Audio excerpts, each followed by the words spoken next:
everybody, my name is ConicalFlak. I'm joined here by Astrius. We're doing Golden Sun any % Fusion Dragon Restricted, and let's get going in 3, 2, 1, go.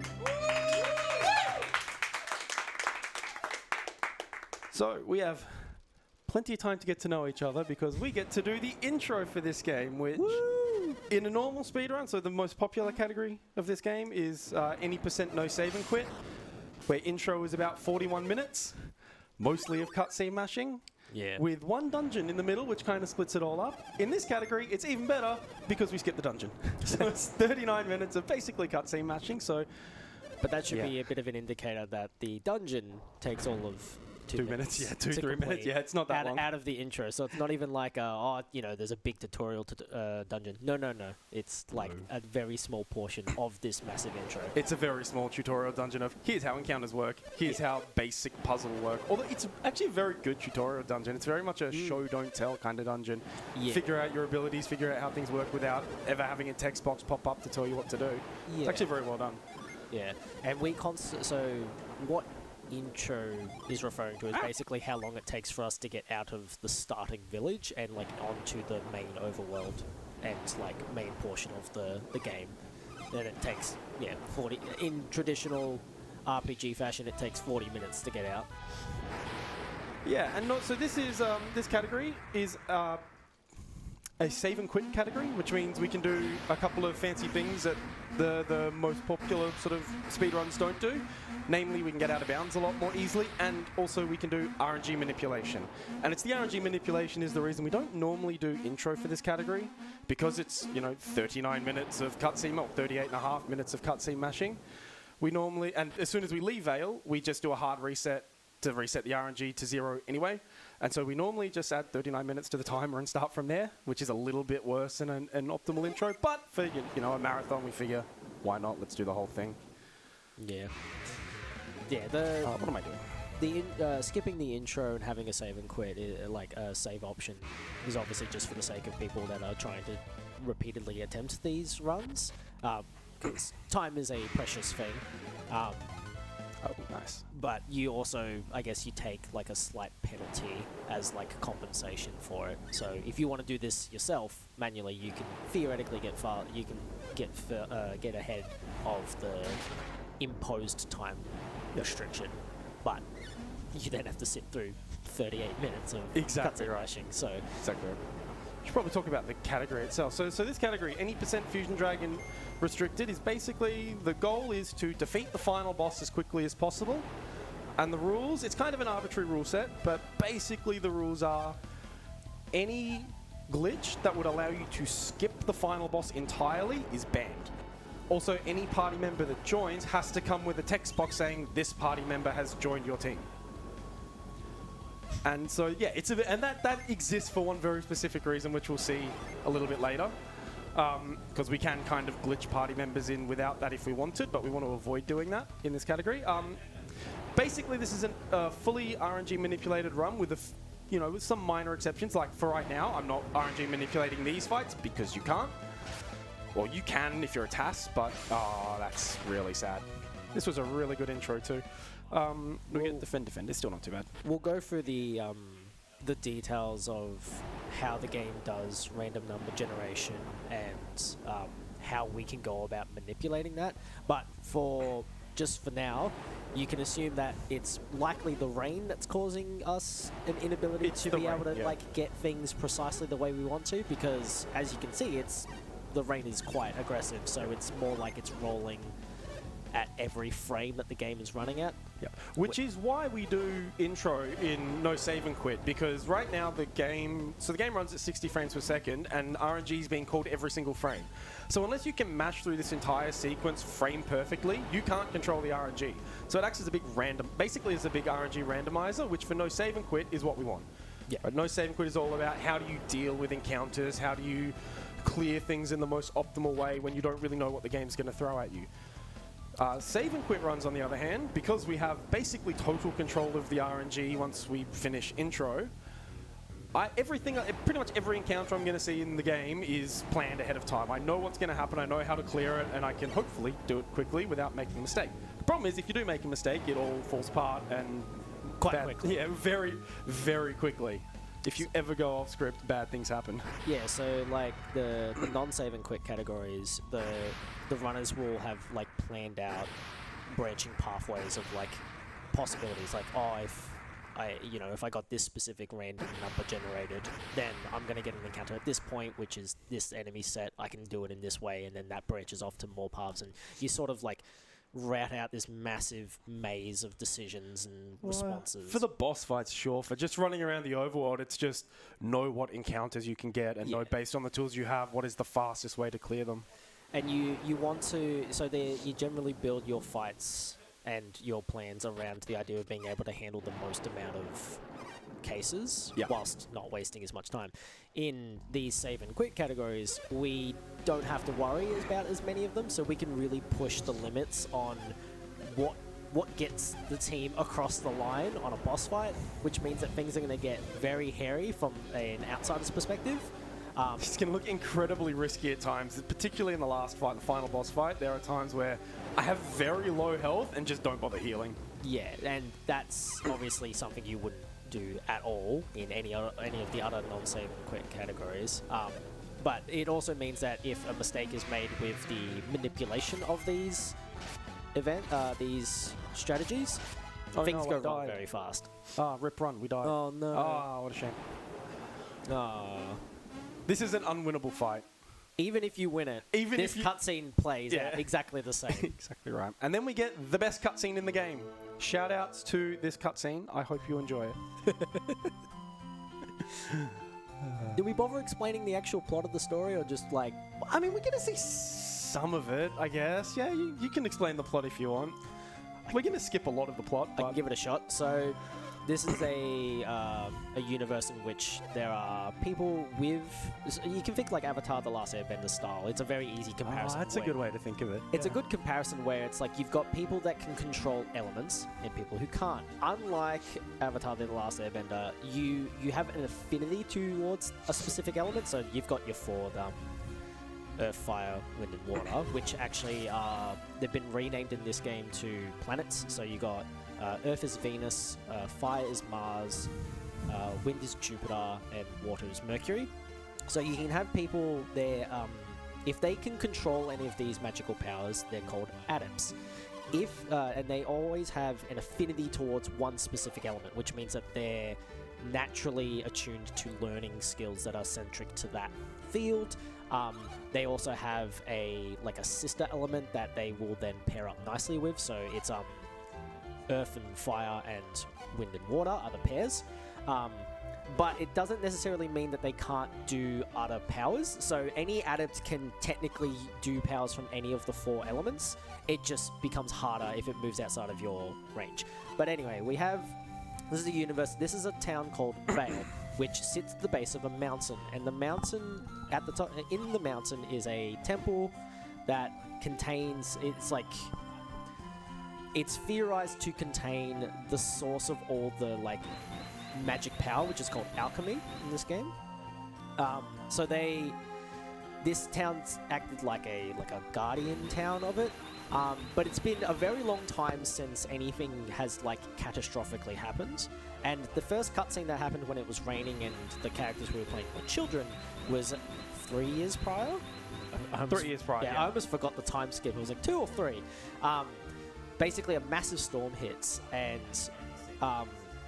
we don't know what's happening. The townspeople don't know what's going on. And a massive boulder is released from the temple, and it threatens to destroy the village. And whilst the elders and the adults of the village are trying to keep the boulder in check, the kids are trying to escape, which is what we went through. Unfortunately, because it's a storm and all sorts of chaos is happening, several innocent individuals get caught in the crossfire of it all. You saw a boy that was in the river, the raging river. That's the boy was Felix, who is this redhead girl's brother. Correct me if I get any of this wrong. No, It's you're doing all right for the moment, given you haven't played this game in a while. All the parents are trying to save him, and they couldn't use their alchemy because they ran out of energy, or synergy, as they call it. I mean, they could have just run to the other side of the river and literally just reached out and grabbed him, but you know, that's game logic. But if you try to do that, a rock appears and gets in your way, so you can't help him. So maybe the parents just knew that was going to happen. Who knows? Those rocks cause problems later on as well if you do it. They write data in weird places. Oh, of course they do.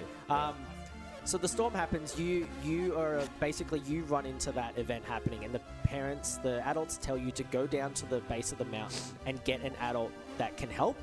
You do that. You get back, but when you get back, it's too late. The boulder that threatens to crush the town has been released, and it rampages down the mountain. And unfortunately, it happens to land on the exact pier where all these adults were. So your father, the protagonist, Isaac, his father was on there, and Jenna's parents, as well as her brother, were there. And the boulder gets through, no one's found. It's a very tragic event. Isaac and Garrett the redheaded fella, the guy with his foot stuck in the roof because he's an idiot. Yeah, he's a big oaf, but we love him all the same. You two are the only ones to recover from it and also have any form of like lucidity or conscious thought. You go, we need to get help. So you run to go get help, and then these two strange adults that you've never seen before in your life, you overhear a conversation about them talking about how they went into the temple and they might have triggered the storm and the boulder, and they don't believe you when you say, I didn't hear anything, please don't hurt me, and they proceed to hurt you very badly, and then they flee. I don't remember if it's you two both remember it, or if you just don't talk about it. It's not really clear. So, 3 years pass. Isaac and Garrett have been training very religiously on their powers and trying to get better so that they can prevent such a tragedy from ever happening again. And who's back? Oh, look, it's the two mysterious people that wiped the floor of us 3 years prior. What we're actually doing is we're going to meet up with the village, an elder that is living in the town called Creighton, who's going to go with us on an expedition to the temple to research it. But we've run into these two people, and you think things are going to go poorly. You even announce, yes, I have been eavesdropping, and they decide, nah, we won't do anything. It's, broad daylight. It's, a bit too much of a commotion. Also, Saturas, the blue fella, he's very crafty. So he thinks he's got a plan involved with you a lot. So he's like, we'll let him go. But you're like, it's not good. Anyway, you meet up with Creighton. He's freaking out because they tried to interrogate him, basically, but they revealed a bit too much information, and now he's onto them, but he doesn't know what to do because he's an old man, and he wants to know what's going on inside the temple, but he also understands that there's implications if he was to do that. And yeah, basically, this whole intro is all about establishing the lore of the baseline of the world and how it works, and also setting in motion the I guess cataclysmic event that sets your party on their journey. But that will come up later. Nice. Yeah, that's to start with. Yeah. Basically how the start of the game goes. You're about to do the first glitch. Sort of one of them straight away. Straight away, yeah, we're gonna do it straight away. So you saw me use a lot of actions on a pillar. So before I did that, I hotkeyed the move and the move or the synergy retreat to hotkeys to L and R, and then I drained all of Felix's PP. And I did that because when you cast retreat, which basically warps you back to the start of the dungeon, it acts very much like an escape rope in Pokemon. Yep. When you cast retreat from a hotkey without enough PP to cast retreat, the game won't send you back to the start of the dungeon, but internally, it will kind of think you have gone back to the start. So the lookup table that it uses to determine things like where doors lead will act as though you are in the first room of a dungeon, which has a couple of really interesting consequences. One of which being, if I then save the game in that state, it will save Isaac's location as though he were in the first room. So when I reset, I'll load to those coordinates in the first room of the dungeon, which is very likely to be out of bounds. And out of bounds is really, really useful for speedrunning purposes because there's a lot of junk data that gets written out of bounds. And sometimes that junk data sort of manifests itself as doors. So we can basically skip things by getting out of bounds. Let's make sure yeah, perfect. So I'm going to use retreat. I'm going to come stand in this very specific point. And we're going to do a hard reset. So I'm going to restart the game. And when I load in, I'm going to be out of bounds, and I can just hopefully run straight up into a door. So now I'm out of bounds. The problem is the camera doesn't follow you out of bounds, so all these out of bounds movements are blind, which is a little bit sketchy. And there's the door. Oftentimes you're either hoping that the directions are linear, or you're using like musical cues from the background to like guide you on how to navigate through the darkness. So that just completely skips the first dungeon. We're now at the end of the tutorial dungeon. We've skipped everything involved with it. We skipped all of the encounters, or pretty much all of the puzzle solving. There's one puzzle we still have to do, but that just skips the first dungeon. Yeah. So the way the synergy works is that you've got a myriad of different abilities. Most of them are combat-centric, so you won't be able to see them unless you're in a battle, but there are ones that are usable in the overworld, and the ones that they teach you primarily is the move one, which is a big hand comes out and can push things one square away from you, and you can move it one square in any direction as long as it's permitting. You'll see usage of it come up throughout, but yeah, because they programmed the ability you can shortcut any of these overworld synergies to L or R. You can then very quickly just press that button and your character will cast that spell, which is fantastic from like a casual perspective, but that's also enabled that retreat glitch, the retreat warping glitch to work. So that's why there was all that. Sorry, here's one you might not have seen. This is a relatively recent find. These pillars are a little bit bugged. These pillars are a little bit buggy. I admit, I've not seen that. Yeah, we found that maybe 2 years ago. We accidentally, someone was watching just a casual stream where they accidentally did it. And we're like, oh, hang on, these pillars are silly. It only works on I missed it. It only works on these ones. Soul Sanctum's a bit weird. Wow, that's crazy. Yeah. I was about to say, I know information about the diagonal movement in this, but you brought it up before I could interrupt. That's crazy. Yeah, it only works in Soul Sanctum. Soul Sanctum it's very clear that Soul Sanctum and Veil were the first parts of the game that they made because they work a little bit differently. Like the way loading zones work, the way the maps interact with quest flags, it all operates a little bit differently and it's a little bit buggy. And the rest of the game works slightly differently, and they just clearly just never bothered to change this because it works well enough. The Golden Sun series, this game is actually part of a pair. So the sequel, the Golden Sun: The Lost Age, was also released on the Game Boy Advance, and the two of them form one big story as two halves of the same story. And as we get further into the speedrun, you'll see that the intention was that it was meant to be one big entity, but then they got obviously restricted by the size of a Game Boy Advance cartridge and had to split it in half. Apparently that's not true. We found out recently that's not true. It was actually it wasn't necessarily the size of the cart. It was just a strategic decision. They thought the story worked better. And it changed super early in the production cycle. In the development cycle, yeah. Which is weird because there is a lot of holdover of Golden Sun 2 still in this game, some of which we're going to abuse. Yes. Camelot, if anyone out there from Camelot's listening, we would love to see this series come back. Yeah, we did get a Switch release finally. Yes, we did. It took a while after they announced it. Yeah, it was in the first load of games that they announced when they were bringing GBA games to the Switch, and it was the last one that was actually released. Thanks, Camelot. Well, thanks, Nintendo. I want to say that as a kid, casually, I did not realize that beam of light was pointing at the wall. I thought it was just like pointing directly up into the air. Yeah. So this took me forever to figure out that I had to interact with the wall as a kid. Classic RPG. So now we get one of the best soundtracks in the entire game. The entire game soundtrack is... Yes. Sakuraba, who was the composer for the soundtrack in this game, basically rewrote how the GBA sound card works in order to make the soundtrack, and it's like this is a pan flute being played on a GBA sound card. Like, how do you do this? It's incredible. Like every Very, track very in this game is talented. amazing. Yeah. And then you listen to any of the other games that he had a hand in the soundtrack of, and you're just like, oh yeah, there it is. Oh yeah, there's Saturos. I hear that. There's a Saturos theme. But So- like, that's a choir. How do you do this on a GBA? It's incredible. Yeah, especially when Anyway. you listen to some of the other games and you're like, ugh.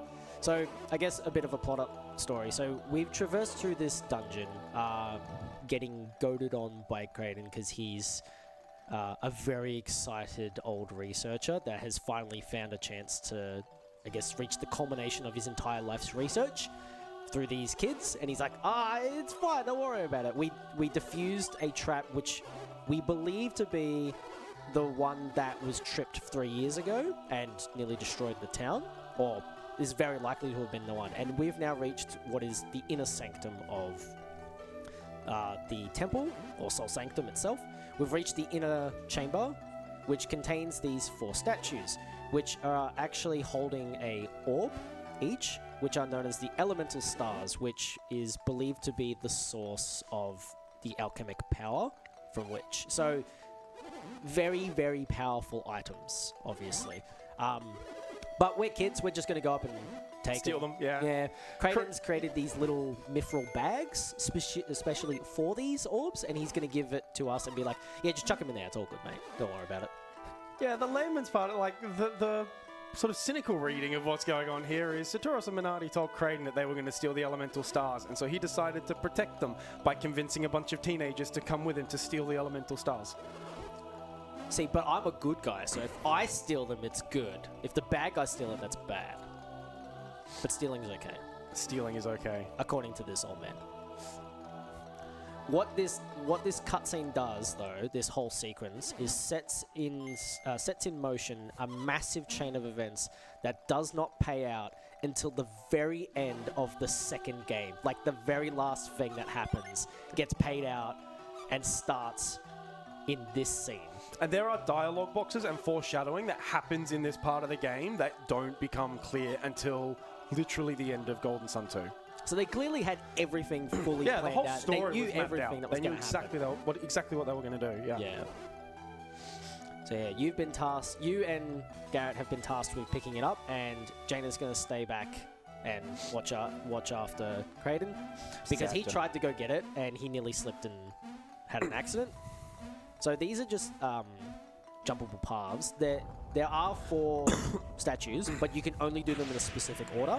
The platforms will appear to guide you down a specific path and pick them up in a certain order.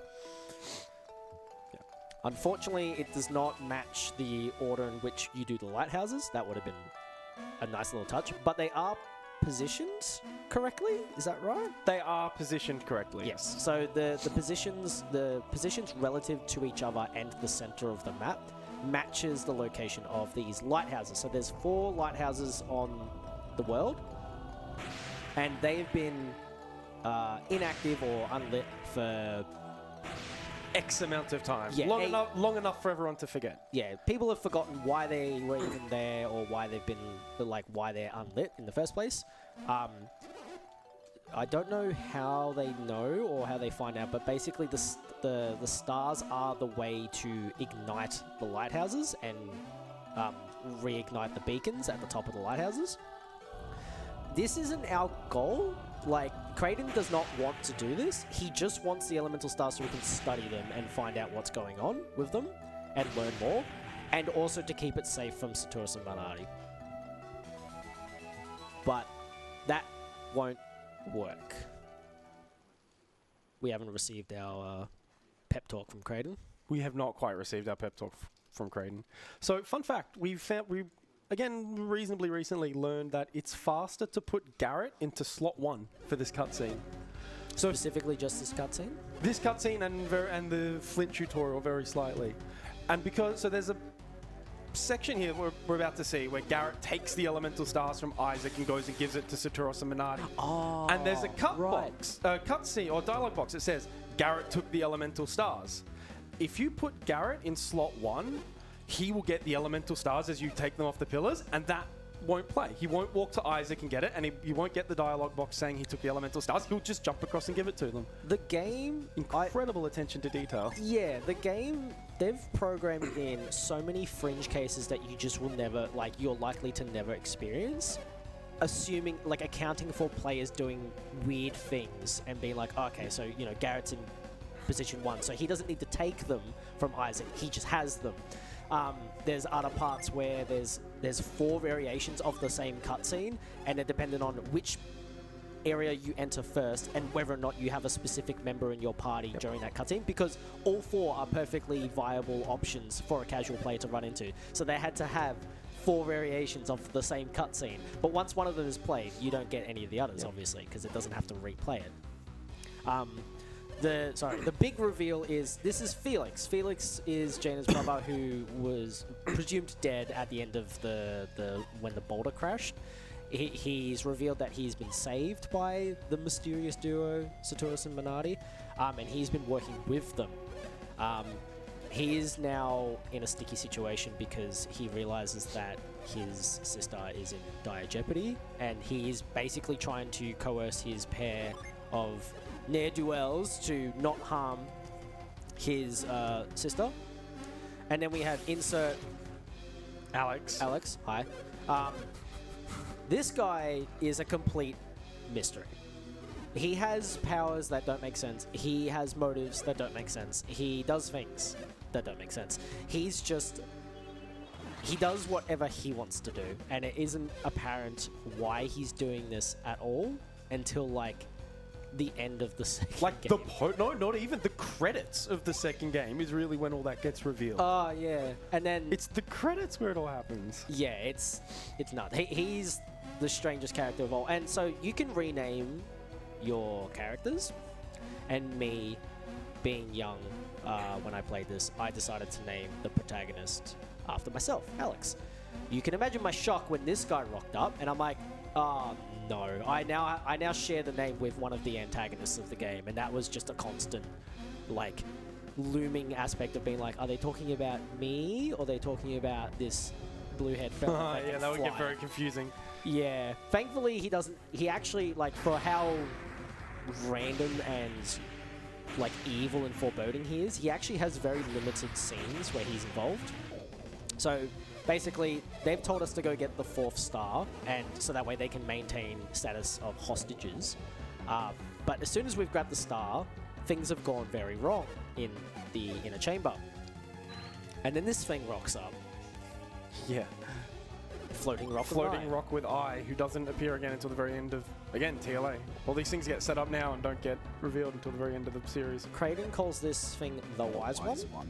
And there's another Elder that also calls it the Wise One, so we have to assume it is actually called the Wise One. We think it's the Guardian of the Sanctum. At this point in time, it's the Guardian of this area, and it's popped up because its magic treasures have been stolen, and it's like, hang on, what's going on here? Yeah, he's also a bit of a dick. Yes. So now they're deliberating over what to do, because the chamber's going to collapse, with or without the 4th star. So they go, you know what, let's cut our losses. We've got 3 of them. I'm sure the 4th one will pop up. And if they do survive, they will come chasing after Jaina and Kraden. So we're going to take them hostage, and we're going to go on our merry little way. If only they had someone with them who could teleport over there and just get the Master off us. I'm pretty sure he doesn't, purely because the Wise One's right between them. And so he's like, yeah, that makes sense. He probably doesn't want to float past the dude in case the rock's just like, no. That makes sense. That's the only reason I can think of why he wouldn't do that. But yeah, Alex can teleport and fly, and you're like, you need very specific things to be able to do this in any of the games. And even then, only under specific circumstances can you do teleportation or flight. He can just do it. Who knows why? I mean, I think my headcanon is that he can only do it at a limited time. Like, he can't do it constantly. Oh, yeah. Uses all of his PP to do it. That works. Which implies that he is, like, ridiculously powerful, which is the implication they're trying to impose upon you. So yeah, they bail out. They're like, they'll figure it out. We got to get out of here before things go completely arse up. And now we're stuck out here on our own and you're giving Garrett the pep talk. You can correct me if I'm wrong, but most of the options to say yes or no, we're just going to say yes. There's one time we'll say no. It's either no faster or the same speed. Or saying yes is either faster or no slower. Yeah. Except there's one time we'll say no.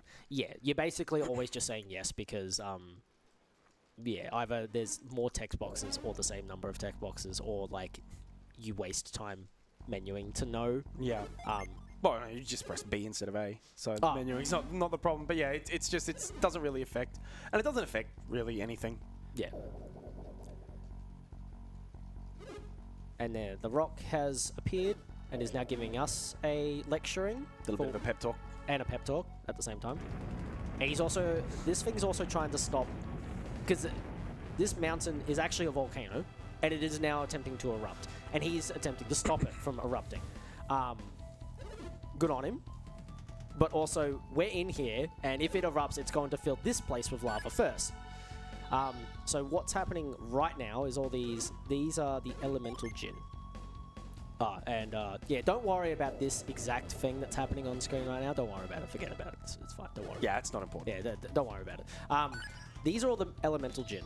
They are beings that are aligned to a specific element, and they are very powerful little critters, and we will be collecting a few of them because they are instrumental to the way the game does combat, and also they're just really useful in like every way we could possibly want them to. They're basically the Golden Sun answer to how a class system should work. Yeah, they boost your base stats. They change your class, which then gives you multipliers on stats, and then you can also use them, like expend their energy to do a variety of things: inflict damage, heal, status effects.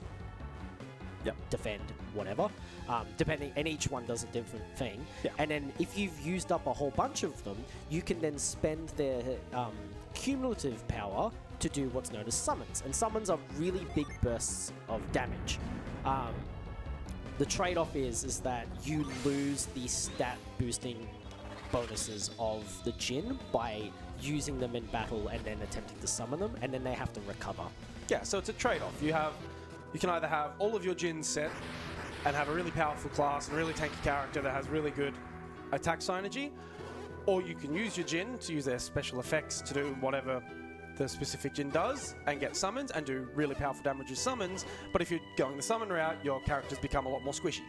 Yeah. So there's a big trade-off. And then after you use a summon, they slowly recover one per turn, and so your class will actually change as they recover and go back to doing stat boosting stuff. So you have to be really careful about who has what Jinn, what order they're going to recover in, and exactly how you use them. So it's almost infinitely variable and adds a ridiculous amount of replay value. It's a really interesting system, and I've never really seen a game do anything quite like it. No. It's a really cool solution to the class system.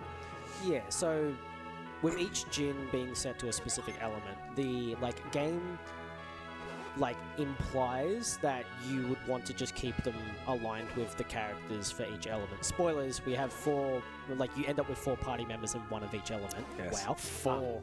4. Well, not in this run, but in casual game, you do that, and you can align them with each element correctly. And what that does is make the characters very strong in their specific regions. And so each element has a handful of stats that it's really good in, and a handful of stats it's really bad in.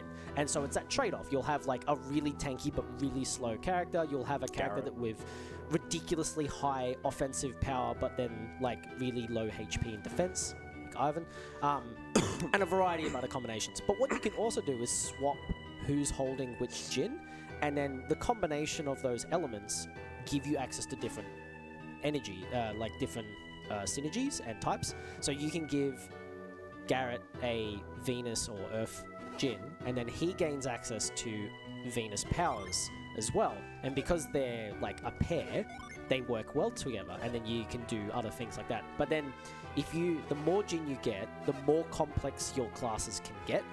But if you have a class that's built with a delicate balance of 2 or 3 different types of Jinn, and then you summon them all, as they come back, they're going to come back in a certain order, and that order can cause you to go into classes that are like just not good. There are some classes that That are just, they're a bit. they're not great. Like you get like really weak offensive energies, or you get like a really unfortunate like stat distribution change, and then you have to go all the way back to the top before you get your like really powerful tier 3 like tri-color class rate. Yep.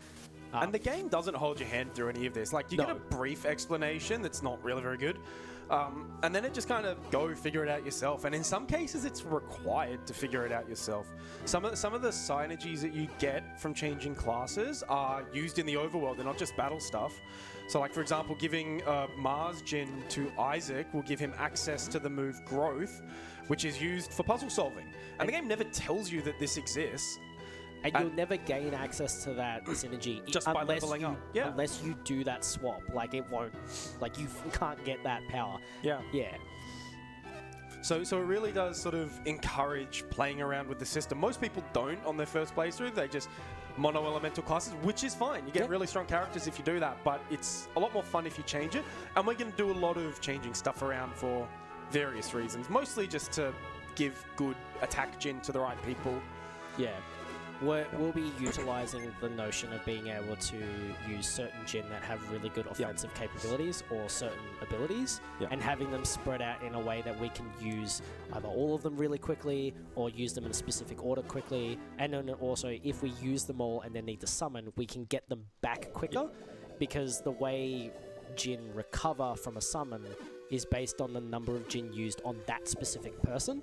So if that person has 3 Jin that were used in a summon, then they will take 1 turn each to recover 3 turns. But if you have those 3 Jin spread across 3 people, and then it was used for a summon, each of them will recover 1 Jin a turn, so you get all 3 back in one On the turn. same turn. Yeah. And then if you set up your agilities just right, you can summon Jin that were used on that turn. So if you have, if you want to do a 3 Jin summon, you have your 3 faster characters all use that Jin, and then the slowest character summon them immediately. Yeah. And so you can basically cycle attacks every 2 turns. You can be doing powerful attacks, which is kind of the only way we can beat the final bosses, because we're going to do it at a ridiculously low level. And so we kind of have to lean on that system, because that is not, the damage you deal is not level dependent. It's relative to the target's maximum HP. So a level 1 character with the same elemental power using a summon will do the same damage as a level 99 character, because elemental power doesn't increase through a level up. So the only way to change it is with some items and by having Jin of that element set to a character. Yeah. So Jin make this run possible, or summons really make this run possible. It would be very, very difficult without it. Yeah, there are people that have attempted to do this run Jinless, where basically they you are forced to obtain a number of Jin. You set them to 3, I think. Oh no, 2. 2, yeah, because it's Mia only comes with Flint 1. and Mia with 1. Yeah, you set them to set. Is it? No, Standby.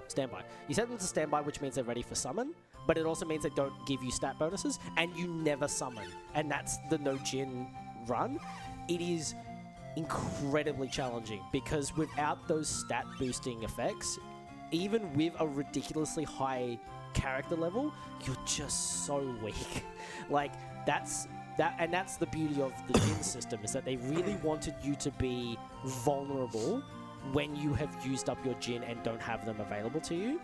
So even if you've got a ridiculously high level, a boss will still wipe the floor with you if you've got no Jin set to you, because you just don't have enough stats to survive the damage. So it is doable, but it's difficult. You have to lean very heavily on certain items in order to gain enough sort of resistance in order to not die.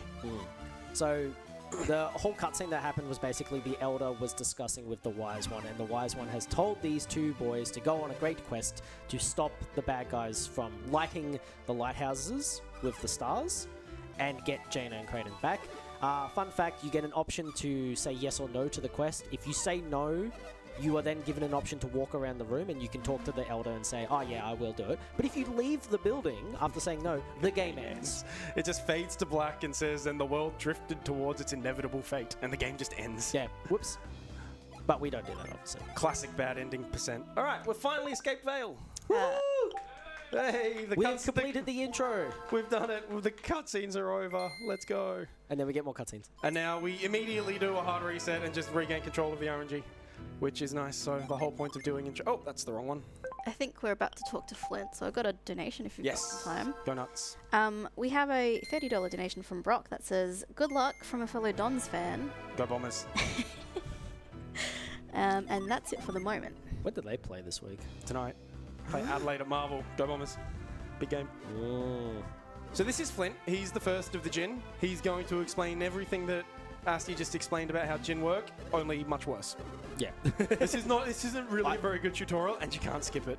Yeah, I went into great detail with how it works, just because I absolutely... they're the first game. We should probably talk about how RNG works, given that I keep saying RNG control. Yes. So, you're going to have to yeah, handle it's this fine. one. I got this one. So there are two RNG numbers in this game. The general random number and the battle random number. And they effectively work as... It's just a list of numbers where you have a number, you put it into the RNG machine, and it spits out another number that then gets used for whatever the game needs a random number for. And then the next time the RNG is called, that number goes back in. So it's basically a big list of all of the random numbers in an order, which is really useful for us for manipulation purposes, because by soft resetting the game, by pressing AB start select, we can set the GRN to 0 while leaving the BRN untouched. And by hard resetting the game, we set both the BRN and the GRN to 0. So by doing that in places where neither of them are incrementing, we can effectively gain total control of the RNG. So the GRN controls things like what battles are going to appear, who enemies are going to target, sort of how much damage you're going to, or what your damage rolls are going to be on your moves. While the BRN controls things like attacks first, which are preemptive strikes that allow you to sort of get a free action, as well as what actions enemies are going to choose to use. So by having total control of them, we can basically determine what enemies we're going to get, what they're going to do, and how we can get away from them quickly.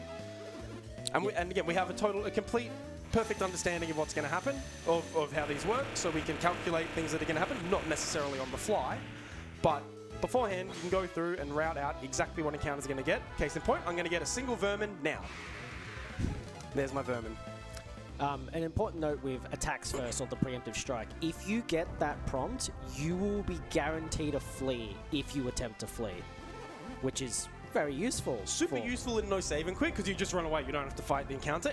In this, it's not as useful because we can generally run away anyway. Yeah, so fleeing is it's a percentage chance based on the level difference. It's the average level difference, yeah.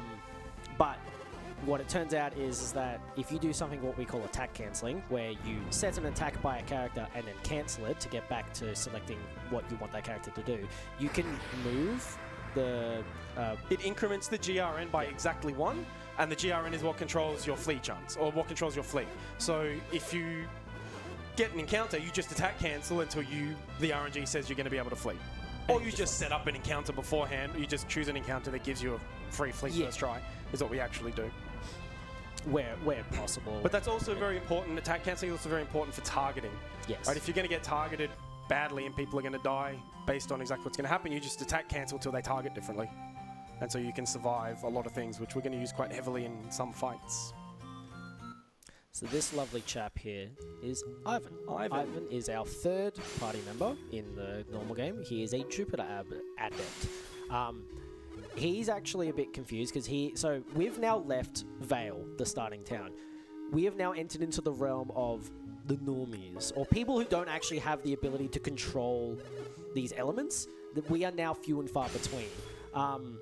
This boy can control it, and no one else in this town can. So he feels a bit like... He feels like he's got strange powers, and he doesn't understand it.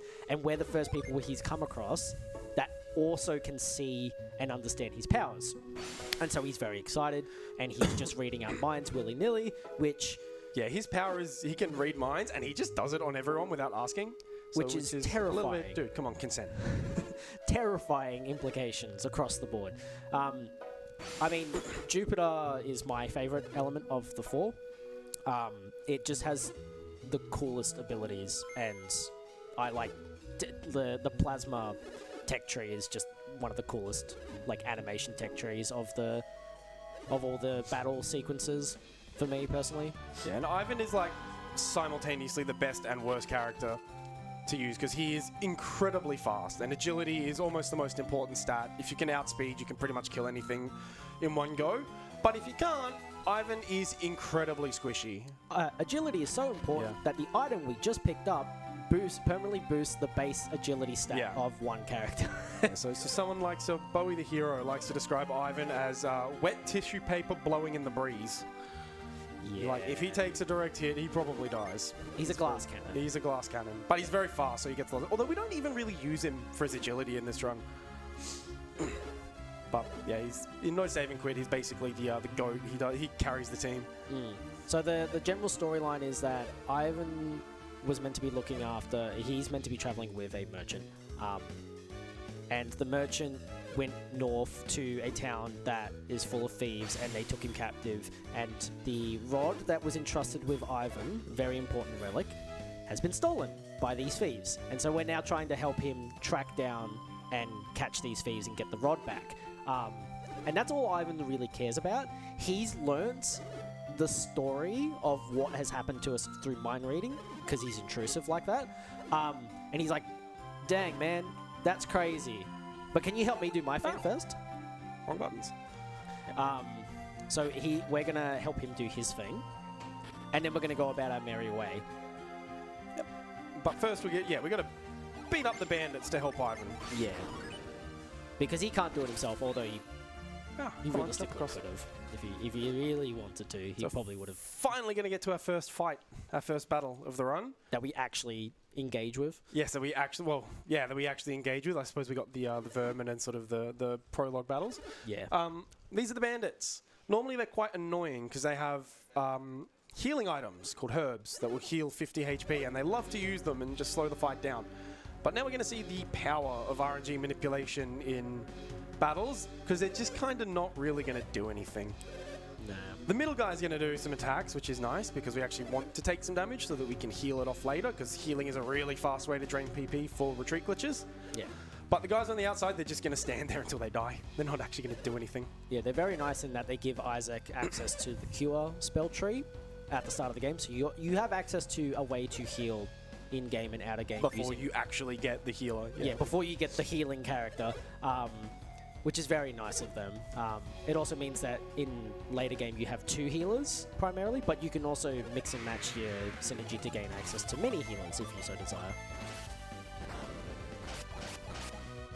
So now we get to do some action. So doing battles is actually really, really nice in this game. Menus are super, super snappy. You can menu, or the menus will respond faster than you are physically capable of inputting inputs, which is really nice. It makes we call it menu gliding, getting through these menus as quick as possible. It makes it really snappy, really fun, and it's like a real sort of one of the big skills of how to get good at this game is getting fast at doing menus. And it looks so good, especially like your late game big menu operations where you're like changing Jin around and doing all sorts of things. It looks so good. Yeah.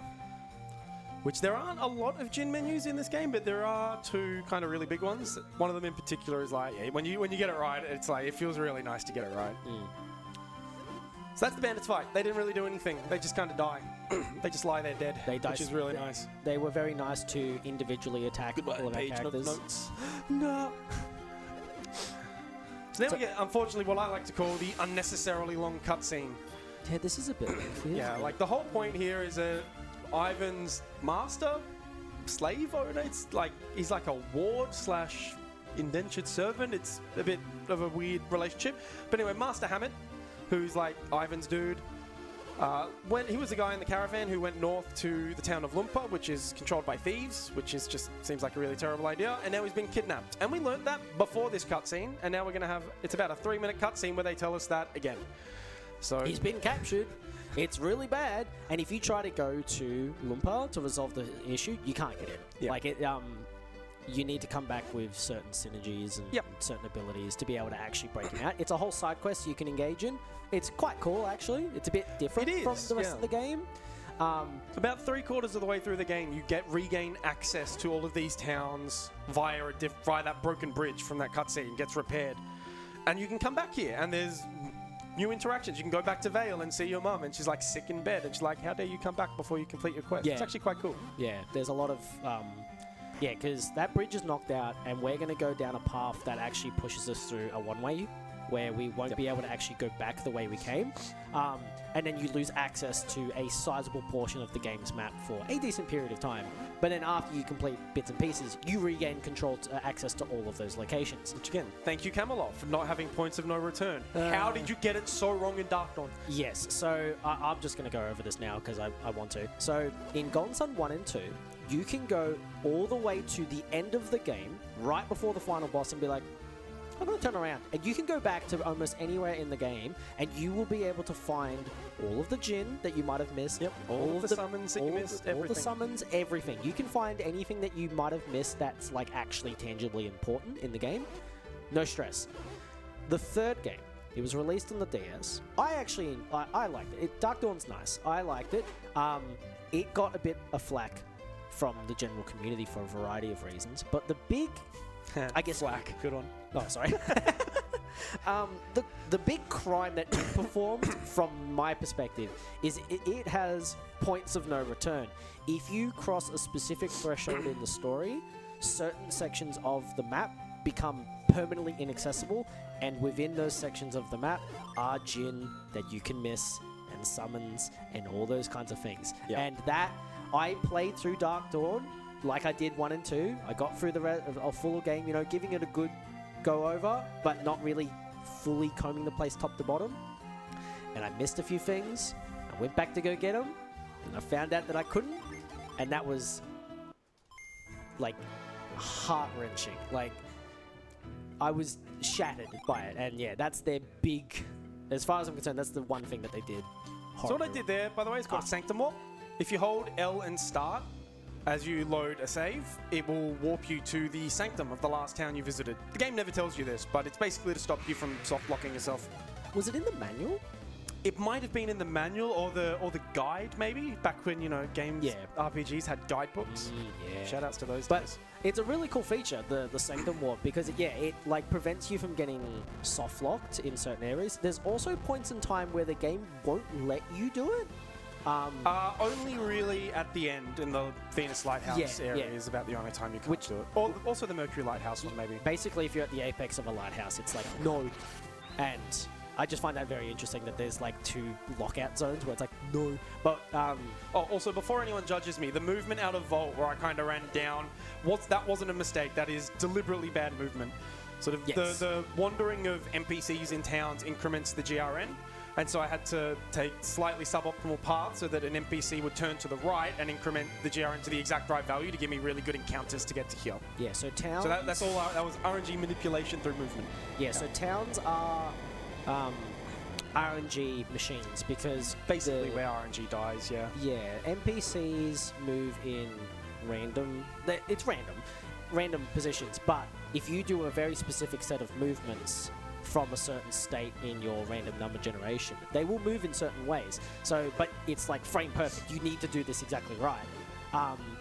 It's not frame perfect, but there's a little bit of margin of error, but it's reasonably tight. Yeah, you got very little room for error. There's also the you'll find things on the trees, the swinging nuts. Yeah, those ones, they increment every frame. They're killers. When we get to Kalima Forest, you can't RNG manipulate Kalima Forest. You just have to hope we don't die and be very safe. Yeah, the movement through the next town, Bilibin, leaving Bilibin, is quite tricky. Yes. Because there are stairs involved, and stairs add their own complication. From a plot perspective, basically Ivan left us to go do our grand quest because he was going to go try and save his master.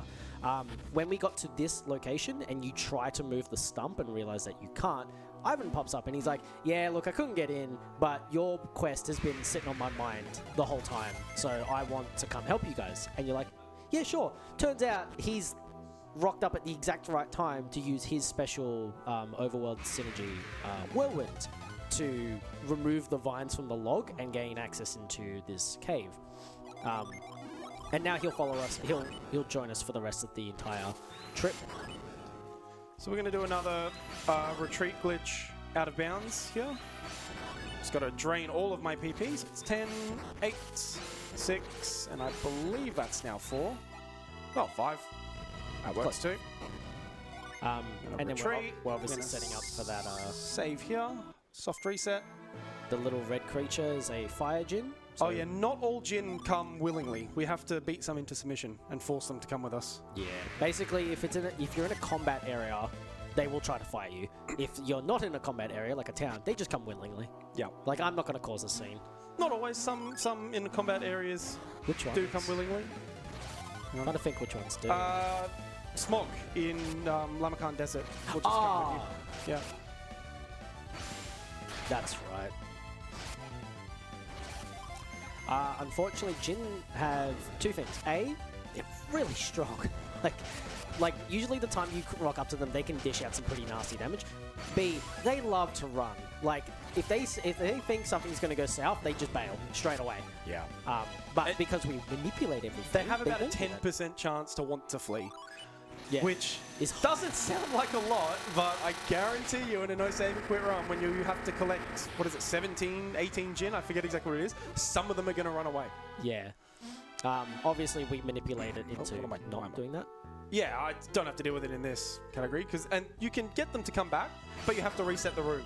So some of them, like Forge that we just collected, really easy. Like you just Up, go out down. and in. Some of them take, especially in Golden Sun 2, can take like 2 minutes to get back to them. Yeah, you have to go all the way back out and all the way back in just to get one more shot at it. Also, not getting an encounter leaving Goma Cave there is not guaranteed. You have to basically have good subpixels in order to get that encounter skip. So that's nice, saves a little bit of time. Subpixels! Yeah, fuck yeah. There is a little bit of subpixel dependent stuff coming up, which is scary because it's blind subpixel dependent stuff. We're just going to pick up another Jinn. Yep, this is Gust, our first Jupiter Jinn. Yes. So then we'll have one of each. Yeah, the specific Jinn that we're picking up don't really matter. There's like 3 that we care about. Fever is really good. Granite is really... 4. Granite is really good. Ground is really good. And Flash is just stupidly overpowered and ridiculous. I can go over that. So, Granite and Flash do the same thing, but at different percentages. Excuse you? Granite will... it is a first action move, so it doesn't matter who in your party uses it. If they use Granite, if they go, I'm going to use Granite this turn, it will go off straight away. Like, instantaneously before any other actions go off. Nice. It immediately negates all damage you take down to 50%. So all of the damage you would take on that turn, halved. Just straight up. That's just how it works. Flash is the same thing, but 90%. Yeah. Which is 90% damage reduction is insane. It's incredible. So overpowered. Right, I need to do some explanations here, Asti, before we get ahead, because we're coming up to the big trick. The whole point of the run. The whole setup of this run so far is about to we're about to do the big thing. So this is Kalima Forest. At the end of Kalima Forest, there is another dungeon called Tret. Tret is basically a tree god who got really angry because the local town tried to cut him down, which, don't cut down the tree god that can talk to you. Seems like a bad idea. Yeah. But he got really angry and he turned them all into trees. And then when Mount Aleph erupted, his, rage went to, 1,000. And now he's like, nah, stuff them, they're all going to die, I don't care. So the game wants us to go to Tret, go to the end of the dungeon, fight his evil heart, and bring back the good side, and then go to Mercury Lighthouse, get the MacGuffin water, and heal him so that he turns everyone back into people so that we can get a drawbridge down and continue on. But the gimmick of the Tret Tree, of the actual dungeon, is that it's a vertical dungeon with big holes in the floor that are covered by spider webs, and on these spider webs are leaves. When you jump on a leaf, the leaf will break, and if you jump on a broken leaf, you'll fall through the spider web to the floor below. The way the game handles that is when you jump on a leaf tile, it will write a bit of data into memory to tell the game that, yeah, this leaf needs to be broken now. And it does that based on Isaac's XYZ coordinate. But because we can get out of bounds and interact with junk data out of bounds, that junk data, sometimes it manifests itself as one of these leaf tiles. So by standing on it, we can write data to regions of memory that we're not supposed to. And so we can do that at the absolute maximum extent. We can do that to do arbitrary code execution. So this is an ace game. We can do whatever the hell we want with arbitrary code execution. It's just a credit swap. We can't do that here because that would allow us to skip the final boss, so that's banned. But what we can do is we can set a flag to reload a very important cutscene. Which, yeah, foreshadowing. The problem is we have to go very, very, very deep out of bounds across something that we call the RNG River, which is a stream of data. I think it's 5 or 6 tiles wide that updates every frame based on the game's sound data. Which is, we have a setup to do it. It's, you know, reasonably consistent. Once we get into the right position, it's like a coin flip, 50-50, depending on exactly which frame we come out of a menu, or come out of the reset. The big problem with all of this is that the camera doesn't follow you out of bounds, so I have to do all of it blind. So I'm going to be a little bit quiet, and you're going to hear me count. I navigate based on beats of the music. So the beats of the music happen basically 60 or every second. So it's a really nice way to count. Oh, please don't die, Garrett. It doesn't matter if people. Oh my God, Ivan! It matters if Ivan. Are you kidding me? Don't die, Ivan. Okay, now we're gonna be really. We're gonna reset crawl our way through here now. People dying doesn't matter. It's just slow. Oh, so Isaac and Garrett dying doesn't matter. It's just makes it a little bit sketchy. Ivan dying is slow, but it's not the end of the world. I'm just gonna save. So the nice thing about hard resetting is that you get an attacks first after a hard reset. So I can always guarantee myself a flea by just hard resetting the game and It is the nut. Yeah, the nut. That nut makes RNG manipulation through here impossible. Don't kill Ivan, please. Ivan is so squishy. Troll. Okay, we're good. That's alright. Does mean my RNG manips in Tret are no longer gonna work, but that's okay. Ah, it's fine. That's fine. Like I said, we'll just hard reset crawl the whole way through so that we don't die. So you can, the cutscene that happened with all the bubbles and all, that's the 1 of 4 variants that I talked about way back at the start. You can go to the town that we walked past instead, and in that town is a gin called, yeah, that's where Granite is. That's where Granite is, and we will get Granite later. What you can do is you can go north to Imel and do the Mercury Lighthouse sequence and collect the 4th party member before you come here. Yeah. And so if you come here with another party member, the game still works fine. The game, there are cutscenes, and she even has dialogue. Yeah. Oh my God, can we stop getting these triple fleas, please? So yeah, they accounted for the fact. So if you Cancerous. if you do your RPG duties and speak to every NPC and do all that other stuff, you end up being told by the lord of the town that we were in before about this whole tree business, and you get told to go that way, but then you also get told that there's a barricade, and you just bypass it because you have magic giant hand floating powers. And then you go through and try to resolve it, but then when you defeat the evil heart of Tret, you find out that he's dying, and he's like, I don't have enough power to bring the people back, I'm sorry. And then you get told to go to Mercury Lighthouse, where there's the Hermes water, is it? Yep, the Hermes water. Yeah. Hermes water, it's like a cure-all, a panacea of sorts. You go there, you come across me, the 4th party member, you get it, you come back. Everything's all good. Alright, so this is Tret. This is where we do the out-of-bounds stuff. So we're going to set it up. How we doing? I've got to drain a little bit. 10, 8, 6. And those are the leaves, you can see a broken Yeah, one. so those are the leaves. And they're going to save and do a hard reset. So hard resetting clears, or that may have been a bit early. Hard resetting clears all of the out-of-bounds data. Or it clears it to like base. So things like enemies, which I actually need that. Certain enemies can write out-of-bounds data, which is annoying. Oop, so I'm going to start counting now. 1. Oh, did I not do the retreat glitch? That was silly. That's alright. Practice run. Ah, excuse me, were you? Yeah, practice run. I forgot to retreat. Yeah, so certain enemy groups will write out-of-bounds data in a way that I have to reset. Well, I can just save and reset from where I'm standing. It's fine. Hopefully this goes well. 1, 2, 3, 4. 1, 2, 3, 4, 5, 6, 7, 8. Gonna take a save here just in case bad things happen.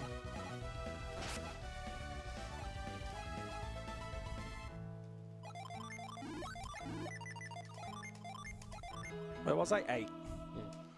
8, 9, 10, 11, 12, 13, 14, 15, 16, 1, 1, 2, 3, 4, 5, 6, 7. So now I'm going to save in this position, and I'm going to hard reset, and I'm going to load the battle mode because that sets very specific collision out of bounds, which is useful to get me into exactly the position I want to be. Battle mode. So we're going to go battle mode, and we're immediately going to leave battle mode. So now I have some very nice invisible walls out of bounds. 1, 2, 3, 4, 5, 6, 7, 8. And hopefully I'm in the right position to get across the RNG river. So this is 50-50 if I'm in the correct position. It's basically alternating frames of exactly how well I mashed through the intro. 1, 2. Ah, I'm in the wrong spot. That's annoying. This is now a pain. So this is the positioning for this is actually sub-pixel dependent. So I have to we have a setup to try and get it, but I kind of have to wedge myself into the right spot, and it can be tricky. So if I fail instantly, that means I'm in the wrong spot. But we'll try this again. Try and do that setup again. Oops. If I get across the RNG river, then we are very happy. It's basically the rest of this trick should hopefully be free. Hopefully. There are some tiles you can run into which are annoying. 1. Ah, come on. I do have a save state that I can load that is in the correct position if I need it. Hopefully I don't need it. We'll figure this out. You're just blind navigating across the game's memory, it's fine. Yeah, exactly. I'm just running through... Oh, yeah. Yeah, that's where I want to be. Oh, that's bad. So That's not good. Trent's boss fight is down there. Yeah, the Tret boss fight is one of the things you can run into. That's not good. We might be in completely the wrong place here. I might have to try this again. Yeah, okay, that's not good. It's alright. We can just try again. Yeah. Damn. Yeah, there's a lot of utilization of the 3 save slots for stuff like this, for a variety of reasons. Yeah. Yes. It's alright. Thankfully, we can... If it fails, you can just use retreat to go back to the start of the dungeon and just try again. But somehow I've ended up in a position... I may have run up too far before I loaded battle mode. And run past the relevant walls. Oh, I need to do one. It's much faster. There's a lot of lag outside, so it's much faster to do the move inside. That's alright, we'll try again. Just pretend that didn't happen. What happened? Yeah, what happened? So now we're going to save and we're going to go out of bounds, and we're going to do this very complicated out of bounds movement that's blind. No way. I know, it's incredible. All right, we'll try this again. For real, no cap. 1, 2, 3. Oh, come on. 2, 3, 4. 1, 2, 3, 4, 5, 6, 7. That's a bad encounter. By bad encounter, I mean that's an encounter I actually have to reset for because it writes data out of bounds. Excuse you. Where was I? 7. Damn those rats. Damn those rats. It's actually the rat soldier that's the problem. It's large enemies in slot 2 is the problem. 7, 8, 9, 10, 11, 12, 13, 14, 15, 16, 1, 1, 2, 2, 3, 4, 5, 6, 7. All right. Hopefully, excuse you, this works a bit better this time. The Wii U's struggling. Yeah, it's old. Wii U's struggled at the best of times. I fired up my one recently because I was like, please don't be bricked. Well, we have Switch now, but yes, as you can tell, I run this on keyboard, and we can't do keyboard on Switch. 2, 3, 4, 5, 6, 7, 8. Now I want to force an encounter. Beautiful. That's so I don't take an encounter in the RNG river, which would be bad. That would kill the setup. All right, hopefully this works a bit better this time. Hopefully I'm in the right spot. If this fails this time, then we'll go to the sad save, the sad backup. Sad backup. But I'd much rather just actually get the trick to work. 1, 2, 3. Oh, that's a failed coin flip. So you see it took a lot longer to fail that time? That was the coin flip. Okay. Yeah, so we're in the right spot. I just have to get lucky. How many times can we fail a 50-50? We're going for that 1 in a million, people. 1, 2, 3. That's 2. 1 in 4. Yeah, Insomnia was telling me yesterday in Hollow Knight about someone who recently failed a 50-50 23 times in a row.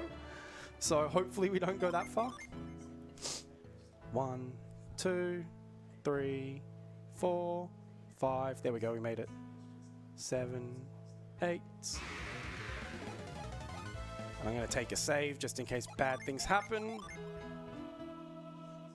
8, 9, 10, 11, 12. And now I need to force an encounter. And at the end of this encounter, hopefully no one dies. Particularly Ivan. And we did it! We're back. Yes. If you remember, we're back at the greatest cutscene in the game. So basically what that does is I set the flag that the game thinks we just finished the Mystery Man, Mystery Woman fight that you die at the start. It's just like, we should load this cutscene. And if you remember, at the end of this cutscene, Jenna joins our party. And normally you go through Soul Sanctuary, do all that. You can't get Jenna out of Vale, right? The loading zone to leave Vale does not exist until you've done all of the Soul Sanctum quest flags, until they're all active. But we've done all of that. So Soul Sanctum, so the entrance to Vale is just open. We can just leave with Jenna, which is like, okay, cool. Why is that important? That's important because when Jenna gets to level 4, there's like an anti-grinding mechanic because the devs didn't want you to grind to level 99 in Soul Sanctum. So when Jenna reaches level 4, all encounters are permanently disabled. So once Jenna reaches level 4, all random encounters stop forever. I will never take another random encounter, which is, as you can probably understand, very, very fast. So this whole first hour of this run is really just setting this up so we can break Jenna out of Vale and then continue with the run.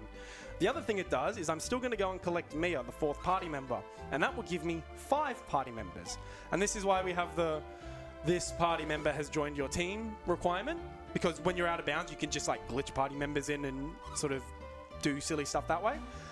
But by doing this, we can legitimately get 5 party members, which is kind of breaks the game in a really weird way, because in the end of Golden Sun 2, the end of the Lost Age, you can have up to 8 party members. And because very early in the development cycle it was thought that it was all just going to be one big game, there is still very limited functionality for having up to 8 party members. The game will allow you to do it, but a lot of the data that is used to store the stats for those additional party members is sort of repurposed for use with map data. So by opening the menu, the map kind of breaks in ways that we can very hilariously exploit to skip huge parts of the game.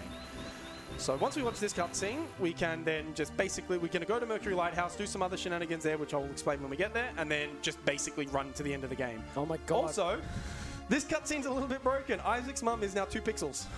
She's just a little dot. She's Dot Dora. We have no idea why this happens. We don't understand why she's a dot. Yeah, well, if we're still going through this cutscene, I do have a donation. Absolutely. We have a $100 from Sio. I'll try to read what it says correctly. It says, my blimmed fold is still on. Enjoy my $10 dematum makes Spiri flat. Thank you, Sio. Sio clearly feeling the effects of his 9.5-hour run that he's just finished. That was incredible, that blindfold fight at the end. That is unbelievable. It's always impressive to see something be done without... Imagine not failing the blindfolded section the first time. Imagine failing the blindfold section 3 times and then taking the blindfold off, but then still looking at your controller and making it anyway. Yeah. Shoutouts to random KH runner that I'm definitely not referencing. So I did a GDQ hotfix last year of TLA no save and quit, and I tried to do a swag strat in Magma Rock, where you climb a wall blind, dodging all kinds of things, and I got lost on the climbing wall with no ability to reset, and I spent like the next 10 minutes trying to figure out if I had killed the run in front of however many thousands of people happened to be watching. It was terrifying. Meanwhile, I had the tech guys in me going, "You can't stop here. You have to save this." I'm like, "Stop talking to me." The background pressuring you. I did save it, thankfully. I did manage to find my way out, but it was very scary. Just like to also mention we've reached $15,000 race for Game on Cancer. Hey, Let's go. good work, everyone. Also, Right. Also, Zora is now a line instead of a Yeah. dot. she's extended and gained a dimension. She's gained a dimension, exactly. Oh, don't need that page anymore. Goodbye. Slowly accumulating notes behind us. We'll clean it up, don't worry. Isn't that text job? I don't know. All right, we have Jenna now. Hooray! Hey, and Ivan didn't die. So Isaac and Garrett get a free heal here, which is nice. So I don't have to go and revive Garrett. Oh, wrong way. Of course, I would go the wrong way. I don't have to revive Garrett, which is nice. He just automatically comes back. It's not true for Ivan. If Ivan were to die, you have to go revive him, which is slow because you have to walk all the way up to the Sanctum. But Isaac and Garrett, not so much. Yeah, you don't gain access to a revive until Much later. the forest. There we go. really. So now we have successfully escaped with Jenna, which is really nice. And now we're going to do probably the most extended section of RNG manipulation. So I said encounters turn off once Jenna gets to level 4, but there is an encounter in Mercury Lighthouse that I actually need, so I don't want to do it just yet.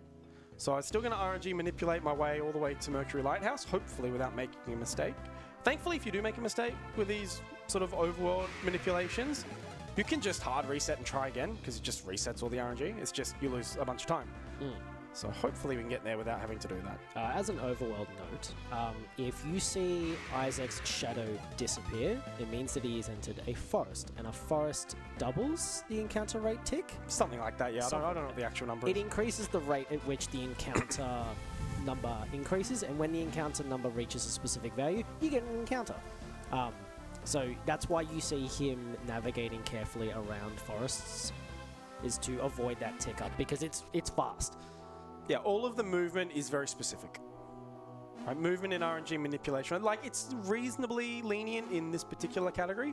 Some of them, like so the Lost Age any percent, which is fully RNG manipulated arbitrary code execution run. There are multiple times where you have one tile of bad movement across an entire dungeon in order to make your step count. But in this one, it's not too bad. And the log that we pushed when we first went through that cave is there to give us a nice shortcut. So now I'm going to do an interesting way of doing Nip. I'm going to use this mint on Garrett. This gives me exactly +1 GRN. The encounter rate is not set until I take a step, so that manipulates the encounter rate to get to this next encounter. And this time I'm going to step, and then I'm going to use Mind Read, which also gives me exactly +1 GRN. So that manipulates the next encounter. Yeah, any overworld usage of synergy influences those random number generators in some way, depending on what you use it, This is one, yeah. where you use it.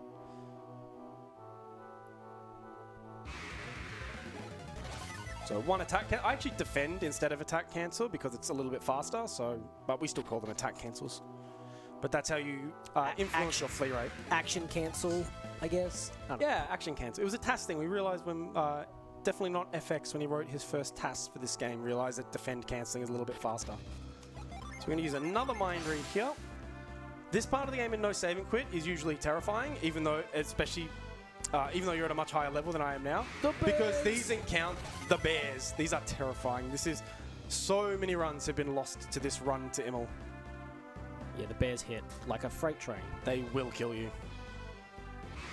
And last encounter, nice attacks first, so no attack cancelling required, and we make it to Immel. Emil. And we're going to collect a lucky medal off the grave. This is the final boss of the run, getting that first try. Those graves are very round. Yeah, the hitbox on the grave is a circle, so like trying to... So shout out to Lost Cap. Oh, bye, cat. Yeah.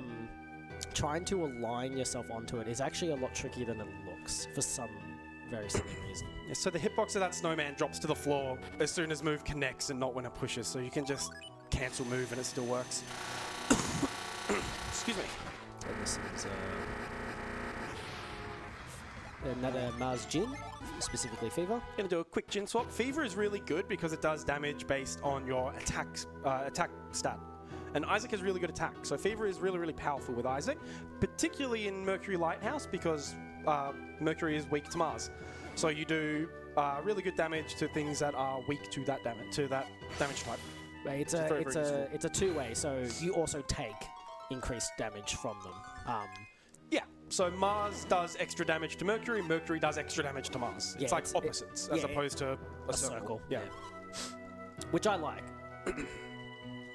Because you go in being like, I'm stronger than you, but it's also like, I also am stronger than you, so it's who can deal the most damage first.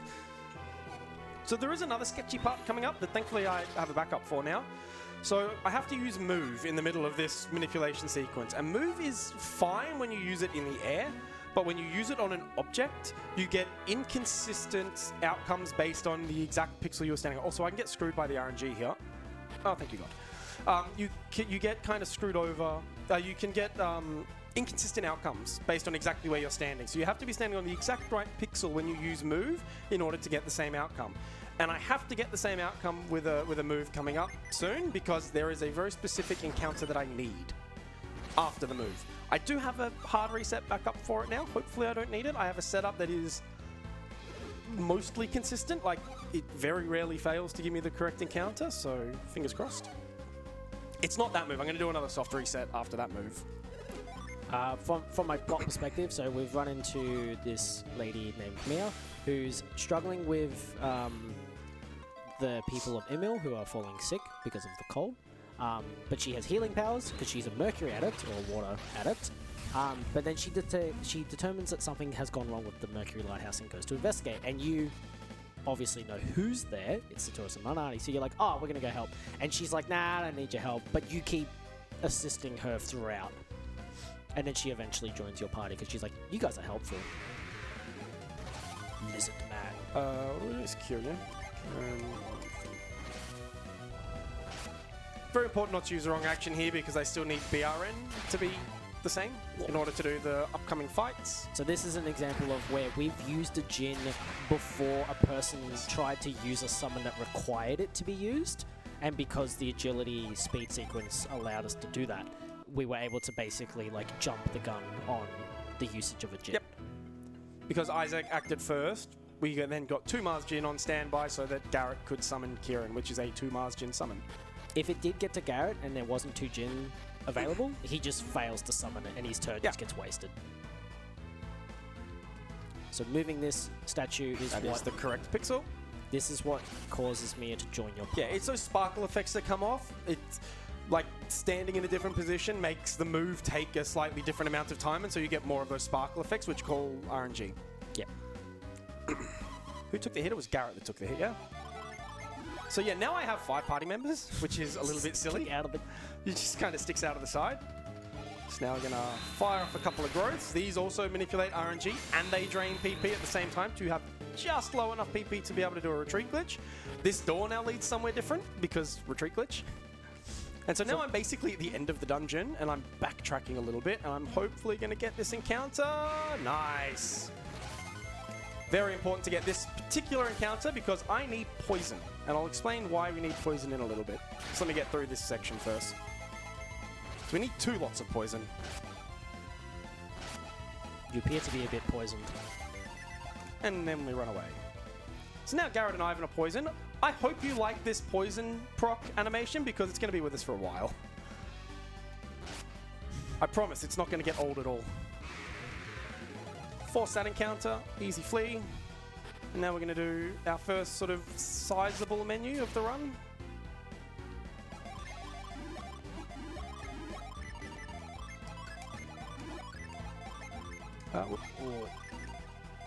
And now we're going to do the sleep fight. So this, again, in No Save and Quit is a super sketchy fight because Sleet has actions that can one-shot you. And if it happens when you don't have RNG control, it's, well, goodbye run. But again, RNG manipulation, really good. So we can just power through all of this and we collect Sleet. And at the end of Sleet, Jenna will hit her level threshold and goodbye encounters. As a thing that I forgot to mention right at the start, when you see the damage line, the punctuation at the end of the line So the indicates... exclamation mark in this case, Mercury Jin takes 35 damage, exclamation mark. That indicates the type of damage you've dealt. So if it is a neutral type of damage, so for example, they are not opposites, it will do 1 exclamation mark. If it is the same element as the enemy you targeted, it does weak damage, so just a dot, a period. But if it's the opposite element, you've done bonus damage because you've hit them with their weakness, and it does triple exclamation marks. So that's a way in-game to tell whether or not an enemy has a specific element affinity, because if you hit them with a fire attack and it does 3 exclamation marks, you know that they are a water-type monster. Yep. So you'll have noticed I didn't actually finish Mercury Lighthouse. You're supposed to go and fight and defeat Saturos, light Mercury Lighthouse, collect the Hermes water, save Tret, and that allows a dude who has been turned into a tree to turn back into a human and drop a drawbridge for you. I don't have to do any of that because I'm poisoned. And poison has a really funny consequence. If you leave an area, or if you hit an event 0 trigger on the exact same frame that you die from poison, the game doesn't know which one to, or which of those 2 events to process first, and so it doesn't do either. An event 0 trigger is basically the entrance to a region. So instead of hitting the loading zone to leave that region, you just end up out of bounds. So I'm going to have Garrett die on the exact same frame I try and leave the area with the drawbridge, end up out of bounds, and just run around the outside of the drawbridge. It's a trick called Death Storage. This was found by Definitely Not FX, maybe 2 or 3 years ago, and it is incredibly broken. Like, we can do so much broken stuff in both games using Death Storage, to the point that we ban it in most categories because you can just skip everything. And also, you'll notice I'm not taking encounters anymore. Yeah, and the setup for it is quite... they're very precise. Yeah. But, like, the setups, they're precise, but we have setups to do them. Like, Yeah. it's not hard. It just looks good because you're, like, ticking down HP until that exact moment in time. That you die. Yeah. So, the not having encounters is super useful here. There are normally encounters in here, but you don't take Jin recoveries or PP recoveries. It's a very sketchy basement. And that gets us to Granite, who, as we said earlier, removes 50% of damage taken for a turn. Very, very useful Jin. And always axe first. And the fastest way to get out of here is to Sanctum Orb. Which, funny thing about this particular Sanctum is you can't use it until you've revived Tret. So if you die after coming to here, you get revived with 1 HP with no ability to heal anyone else. Which is very, very annoying if it ever actually happens in a casual playthrough, because you're probably not going to be able to get back to Billiman without dying again. So now we're going to do our first Death Storage. There will be a second one later on. So I'm going to run to the right, and then walk all the way to the top, and walk all the way to the bottom, and now we're out of bounds. And we just run all the way around the outside, past old mate who's still a tree. Hello, I'm in the corner now, and into the loading zone on the other side, and now we're through there. Hooray! So that is called Saturos Skip, and yeah, we basically skip doing most of Mercury Lighthouse, which is really nice. It's also a shame because the Saturos battle is quite cool. It also is one of the best themes in the entire game. The song is incredible. But yeah, the Saturos fight's quite a cool fight. Terrifying as well, from a casual perspective. Yeah. He's a very powerful man. I'm going to heal everyone up here. So now, Garrett is dead, and he's going to stay dead, which is where he deserves to be. Garrett's usefulness for this run is completely over. He does nothing else for the rest of the run. He will remain dead. He has given his life for the cause. He is now warming the bench. Yes, he is warming the bench. I like how the text now has like a nice little blood soak undertone. Yeah. Attached So to it. like I said, when you open the menu, the stats that are supposed to display in the top kind of break the map a little bit, which I'm going to start abusing very soon. But first I have to do this skip.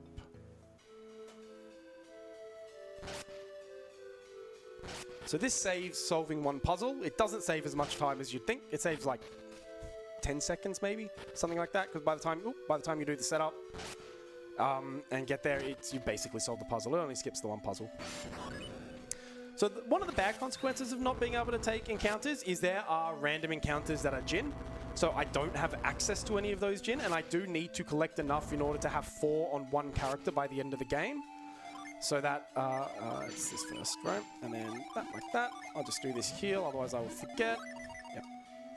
So we can only interact with these overworld Jin, which is fine. Still works fine.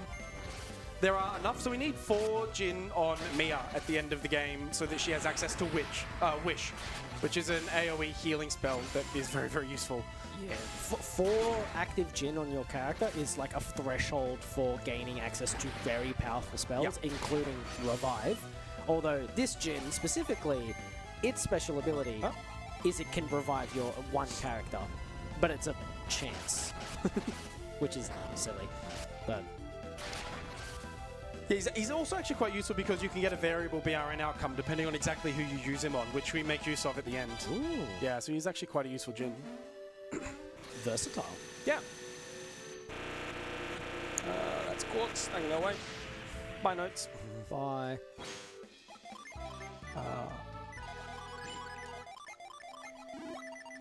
Good old Quartz. Yeah, so now we have Quartz, and you'll see I opened the menu there, and you're going to see, like, here, the map doesn't quite look right. There's, you know, a bit of a splodge there. It's a bit weird. Well, line up there. I'm sure that's not going to be important at all later. Nah, it's fine. So, with the characters and how the game is, like, kind of capable of handling it, a similar thing can happen where you can have reduced number of characters and too many Jin for, like, the base game's limit, and this game still has in it the functionality of the second game's extended Jin list classes built into it. It doesn't properly display Sorry to interrupt, Asti, but there's a boss fight at the end here that I can skip by opening the menu and just walk out of bounds. So by opening the menu, you get holes in the map in very specific locations, and when you fall through one of these holes, you just drop to the bottom of the collision layer, and that puts you to the bottom layer of the entire map, which puts you below the collision of all of the sort of walls. So you just run out of bounds. Also, and you can run to a door. That boss is weaker than Saturos, the boss you fight before him. Yeah. Like, just across the line, all the stats, worse. So I'm going to try and do a trick here called a pillar clip. You're supposed to use Frost on this pillar, which again, the game never tells you that Frost is something that exists until after this point. But by standing on a very specific spot, the pillar will appear beneath me and you can warp to the top of it. Nice. That trick saves about 5 seconds. And it looks cool. And it looks very cool. We used to think that was TAS only, but then we found a setup to do it. There's 2 or 3 pixels that it works on. Basically, I think it's the next area teaches you, like, attempts. Ignore that corruption, it's fine. Yeah. Game's fine. The game attempts to teach you the concept of how to use Frost, and then it also gives you an item that allows you to give the Frost ability of the spell to any character, which is very convenient. Yeah, my theory is that they, like, playtesters couldn't figure out how to get access to Frost. Like, even though you just stand by all and suddenly you have Frost, right? Yeah, like they stuffed around with the Jin and got stuck kind of deal. Yeah. Yeah. It also happened, thanks to that, Mia list was very easy very early on, because without her you didn't have Frost, and then like, here's a thing that gets you that spell. Alright, so I'm going to do a hard reset here. This, again, removes all of my out-of-bounds data, which is nice for navigating to another door, shockingly out of bounds. You'll see a very clear indication of me falling to the bottom of the map with this one. So I'm going to open the menu here and whoop, we fall down. And now we're out of bounds and I run through this rock and I can just run up and up and up. And this skips Alton Peak, which is a very long dungeon with a boss fight at the end, where the whole point is you go through and you get lift, and so you can come through here. There's my door. And then we pop all the way out the other side. I like that dungeon. Yeah. Now, last time I ran this game at ASM was 2 years ago, and I did no save and quit, and I got to this point, and there was, I don't know if you remember this, Asti, there was a donation to save Sue, who you're supposed to go and you save him with using Link, because he's trapped under a boulder. But Worster, who was hosting, didn't read out that donation for like another 45 minutes, at which point it was way too late to go back and save him. So if you were that donor and you were watching and you were going to donate to save Sue again, please don't, because we don't have lift. We physically cannot save him. He shall remain under that boulder. He shall remain under that boulder forever. We don't have that donation specifically, but we do have a couple others. Go right ahead. So we have $40 from NH, which says, Golden Sun was my favourite game for the GBA. Countless hours spent over summer holidays taking shifts with my brother to play. Amazing commentary explaining the game. And we've also got $15 from Steve Mills, which has no comment, but thank you very much. Thank you. So this is a cutscene that we would really like to skip if we could, but at the end of this cutscene we get the Synergy reveal for Ivan. And there's only 2 required uses of reveal in the run. Or really only 1 required use of reveal. We could probably theoretically skip the other one. But unfortunately we have never found a way to skip a particular puzzle that requires a Synergy that we require reveal to get. So we're very close to being able to skip this cutscene, but we haven't quite figured it out yet, which is a shame because it's just, you know, it's a bit of a long cutscene. It is a nice break up from all the out of bounds and running around and crazy stuff we've been doing, though. It's so plot centric, though. Yeah, I guess. Kind of. A lot of foreshadowing, I guess. Yeah. Again, a lot of setup for stuff that pays off in TLA. These games were very good for that. It also sets up a community-ran joke about the obtaining of reveal and the trials required to do so. I talk to Master Hammer. In TLA, the second game, the Jupiter adept has to go through quite a lot of work to obtain the ability to cast reveal. Unlike in this game, where the lady just goes, "And you have reveal now," and then that's it. Yeah, in TLA you have to get reveal from Ayers Rock, which is an early game dungeon that is the 2nd longest dungeon in the entire game. It's very love it or hate it. Most casual players don't like Ayers Rock. Speedrunners, we love Ayers Rock because you can do similar stuff there that you can do in Tret. That's where we get arbitrary code execution. And there's all kinds of weird retreat glitch stuff you can do in Ayers Rock, so we love it. It's very, very broken. The rock dungeons are quite, like, they're just interesting to me. Yeah, I agree. I completely agree. It was a cool concept on, like, trying to expand on the idea that there's, like, 4 dungeons each matching a theme of the element. Because you had the lighthouses, but then it's like, well, we've done 2 of them in the first game. We can't, like, go back. So they've sort of brought it back with the concept of, there's these 4 rocks that each are attuned to one of the elements, and you get, like, a special ability centric to that element at the end of it as your reward. Yeah, and even like the communities around the rock, like the towns around the rock, there's like people, there are adepts of the same type as the rock living around them, which is quite an interesting idea. It's really, really cool sort of world building stuff. The area around the rock itself also like resembles like the environment that it generates from its power. Alright, now we have reveal. Hooray! We can leave. And we can go to Lamakan Desert. So the gimmick of Lamakan Desert is it's really hot. And as you walk around... it really is hot. Heal here. As you walk around on the sand, you take this damage bar on the left will accumulate, and when it gets full, you take a big proc of damage. Everyone takes it. Everyone takes a hit of damage. Which is fine, we don't care. No one's going to take enough damage to die, because, you know, I can heal them. We don't take encounters. So. And also we don't take encounters, so it really doesn't matter. Because, yeah, it's a... this is like an endurance match for a casual player, because you're fighting off encounters and you're trying to manage the bar. And the idea is that those circle of rocks, you do reveal next to them, and they'll reveal like an oasis, which cools you down, or an antlion, which ambushes you with a battle right when you're really weak, or in some other instances, a djinn. Resins, like a djinn that we don't have to fight. He just joins us. It's like, you found me, that's good enough. Yeah, he's the one that's in a combat environment. That that you don't have to fight. Yeah. I feel like it's because he thinks you've suffered enough in this desert. So. Yeah, maybe. You think it's mechanically because he has to be revealed? Because it's not the reveal itself that does it, because you can't use it on other combat djinn and have them just be like, oh, I won't fight you. No, it's reveal basically just overlays a secondary map over the main map is how it works. It's probably the fact that it lives on the second map that, like, yeah, maybe. Yeah, maybe. Alright, so now we're going to do another out of bounds here. This is one of the more precise ones. There isn't a great setup for this. There's a couple of doors that I can hit by accident if I miss slightly. So I want to run to... There's a cactus. There's my cactus. And then we're going to run down left and hope I hit the right door. Keep running. There's always an awkward distance that you have to run in order to hit these doors. Hey, we got it first try. Nice. There's another door that goes to a different cave that's right next to it, and it's very easy to accidentally hit that door instead, which is sad. We have skipped the Manticore boss, Yes, which is the first boss that can attack twice in one turn. Yes, very, very dangerous boss. Yeah. Very difficult to beat. Even in speedruns, he can be, or maybe not anymore, but he can be quite dangerous. He also inflicts a lot of like status effects that you don't normally see. And he also has like a more deadly venom, poison that he can inflict on you. Yep. Or one that just, it procs way too much damage. So the next part of the game is a very, very, very long boat sequence. That's kind of an auto-scroller. You have to fight 3 battles and then fight probably one of the hardest bosses in the game in the Kraken. Again, we're not going to bother with that. That's slow. I do like how the Kraken, so bosses in general have, you can correct me if I'm wrong, have a really high luck stat, which make them immune to most status effects, like an insta-kill effect, or sleep, or stun.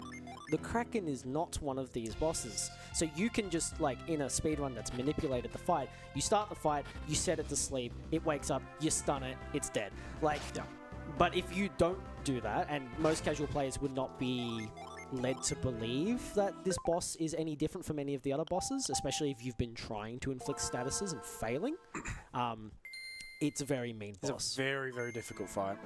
It has an attack called Skipping Beat, which is a single target attack with an extremely high attack value, which bypasses half of your the character's defense. Excuse me, through the floor, thank you. Thankfully, we can just run through the floor here and it's fine.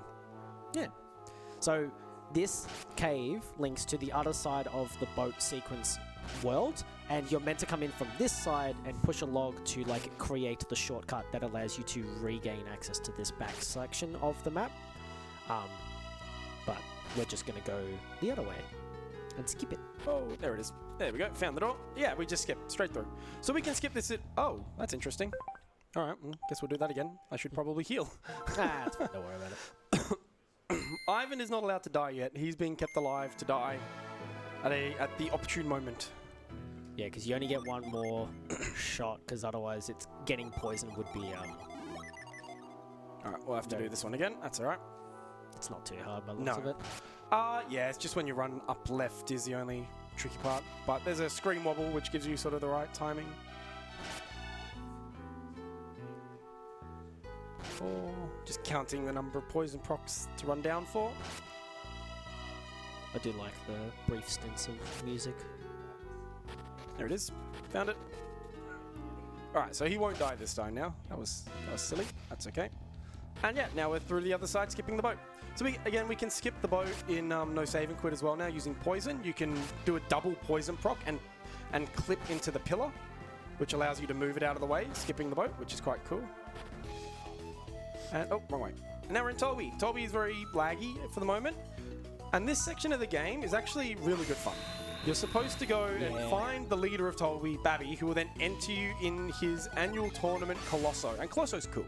Yeah, Colosso is a fantastic section of the game. It's an obstacle course ending in a fight. It's just a really cool part of the game. Yeah, a one-on-one fight between Isaac and these gladiators, warriors that have been training their whole lives, and you're like, I have magic, and you just destroy them.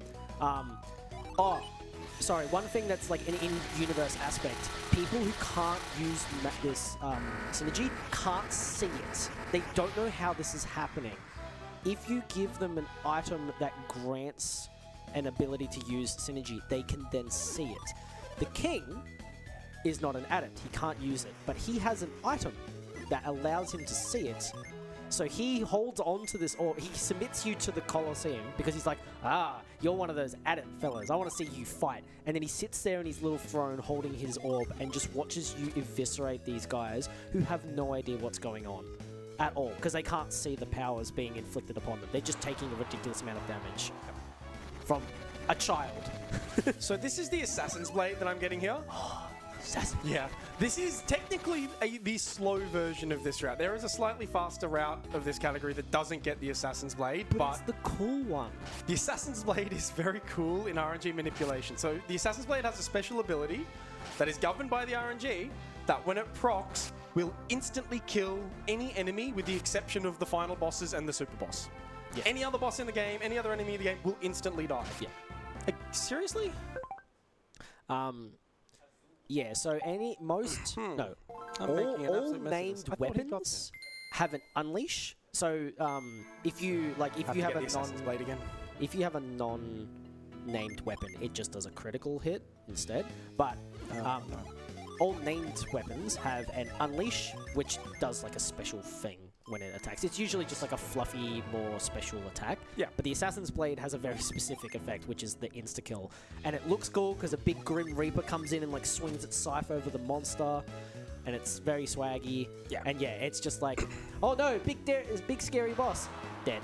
Yeah, so we have some mini bosses coming up that are difficult if we Yes. don't have the Assassin's Blade. Not impossible. There are ways to do it. We can use summons to kill them. But the Assassin's Blade is just a very silly-looking way to kill them. Like, you see how completely overpowered it is once you have control of the RNG. The like casually, the it's not proc even that chance is hard to do. extremely low, so it's not like a reliable way to try and knock out enemies with. But Yeah. we can manipulate the numbers, so we do that. RNG manip good. And this is Right, ground. this is ground. Ground is also a very powerful Jin. Ground will remove one action from an enemy and also goes first. and also has priority, so we'll always go first. Very, very useful. Yeah. Granite, ground, and flash are like the whole reason we can not die to the final bosses. You basically just cycle them every other turn in order to survive. Yeah, so like a common casual cheese strat for defeating some of the harder bosses is to cycle granite and ground. And the way you can do that is either having two characters, one cast granite and one unset or like reset flash, and then reverse, and then back and forth. Or you can have one cast granite and then one summon it, and then have it recover in time to be able to cast it again and then repeat, which means that you only really can do anything with two characters, which slows you down. Like, it makes the fights very slow, but it also makes it very safe because you're taking half as much damage at least. Shout outs to super snappy menus, by the way. That was very nice. That was really nice. So you'll notice we haven't done Colosso, and we're still progressing to the next part of the game. The game's totally fine for us to go all the way through Suhalda Desert, but there is a checkpoint at the next area after this that we can't get through until we do Colosso. Yes. Or so I say. Let's get rid of that. So now we're going to see how good the Assassin's Blade is. 1 AC, attack, attack, defend, defend. He's going to use Wing Flutter on Jenna and Ivan. Mia's going to attack, and he's dead. So he just dies. And we get lots of level ups. So the way the game wants you to know how to do this is you speak to some soldiers in the town just outside of this desert, and they talk about how they were carrying buckets of water to like reveal these tornado lizards that are like blocking their path. So yeah, you are then basically invited to cast Dows whilst inside it, which admittedly is pretty tricky to figure out, especially as a kid. Look at that, we're at level 8. Amazing. Oh, so powerful. Should for be at like this. level 20 or something by now. Yeah. Yeah. So the fact that we're doing a single fight and then getting multiple level ups should be a pretty strong indicator of just how drastically underleveled we are. Yeah, there's no like EXP scaling from like low levels or anything like that. It's just a flat number to get to the next level, and monsters drop a certain amount of experience. There's a thing called rainbow kills where if you defeat a monster with an elemental Jin's offensive power that is like super effective against it, and a certain condition is met with the character that actually used the attack, the enemy will like flash a rainbow color and then die, and you get 1.5 times experience and gold from normal. So it's called the rainbow kill. And in some categories, it's actually crucial because it gives you just that little bit of extra experience to be able to cover the distance of not getting many encounters.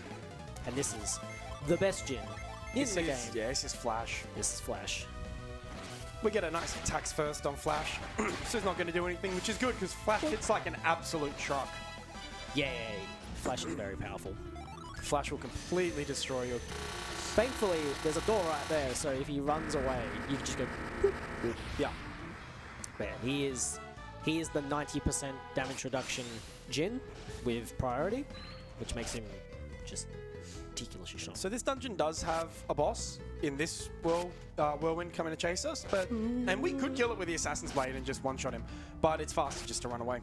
We don't need the levels, and you can just run all the way out and not fight him. Yeah, it just barely can't get you if you take the optimum path, but you're sort of like goaded into going bottom right, and it corners you. I'm going to take a safety save here, just in case. Yeah, it's just a bigger version of those storm lizards that we were fighting.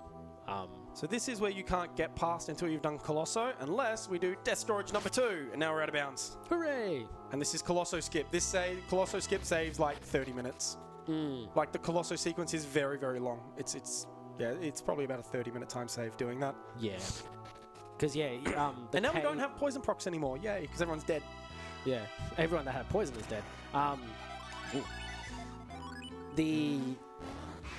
The cave you need to go into to save Babby, I hate it so much. Yeah. I hate that cave. Oh, Miller Cave? Yeah, it's awful. I hate it. It's so bad. Even the strat in No Save and Quit is to just stack all of the Venus Gin on Isaac, flee everything, and hope to God you don't die. Yeah, it's like... It's awful. It's a long dungeon. It's quite annoying. Babby talks your ear off. Yeah, he's a terrible person anyway. Yeah, bad guy.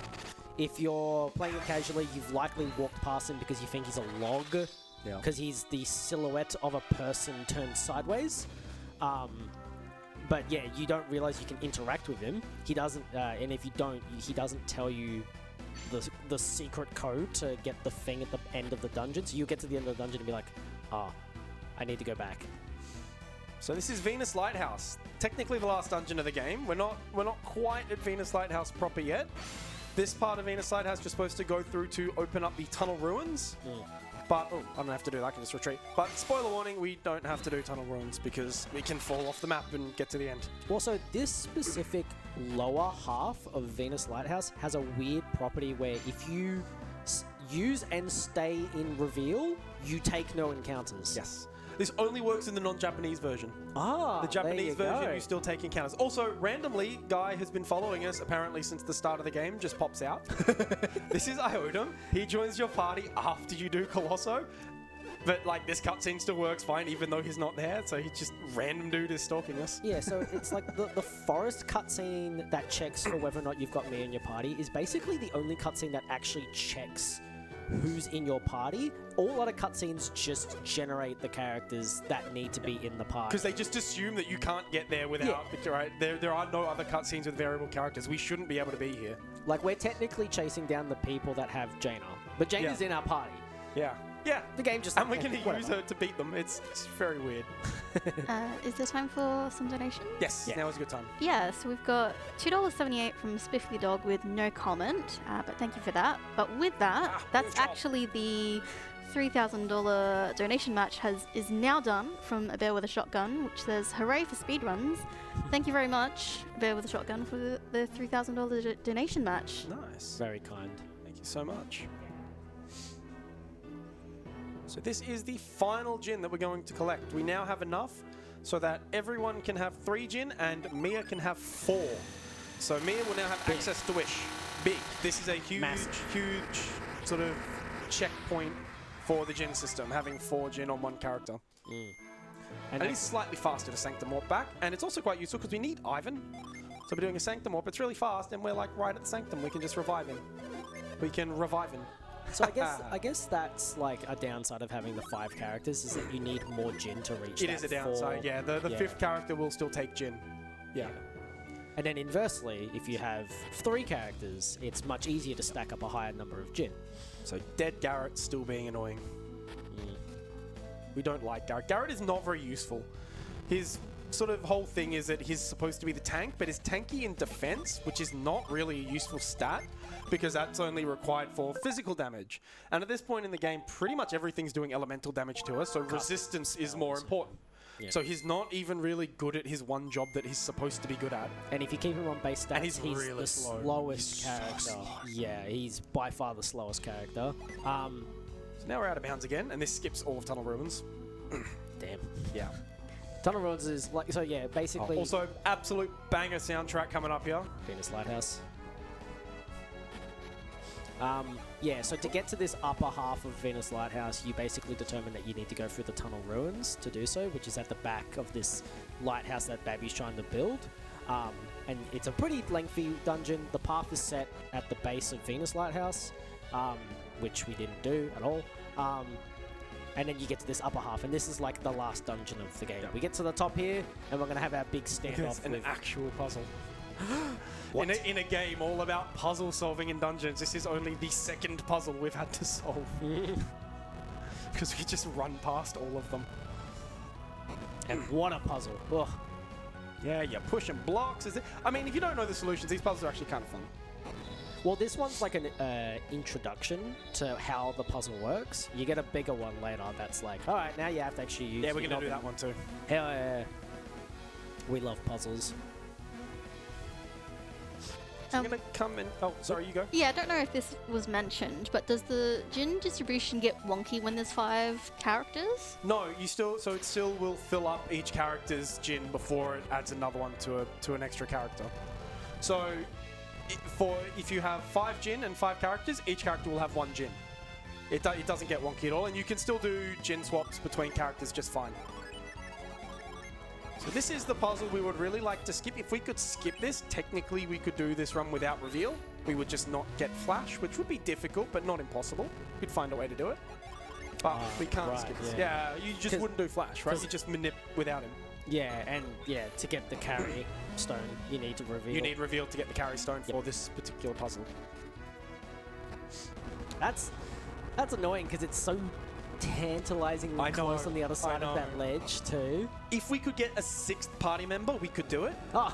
Right? Because the more party members you have, the more broken the map becomes, to the point where you have 8 party members, which we call slot 8, and that you can basically use encounters to just warp around the world, which is very silly. Does the Jaina join cutscene, can you like redo that You don't get additional versions of Jenna. You only get the one Jenna, unfortunately. Yeah. So this is the Gaia Blade, which is the strongest what are we doing? weapon in Golden Sun 1. It is a Venus-type weapon that regularly unleashes the... what's the name of the attack again? Titan Blade. Titan Blade, because I'm thinking of Soul Blade with Megiddo, which is from 2. It's also one of the few objects in the game that gives elemental power buffs. Yes. So elemental power is the only way really to buff it is by adding more gin of that element. It doesn't go up with level.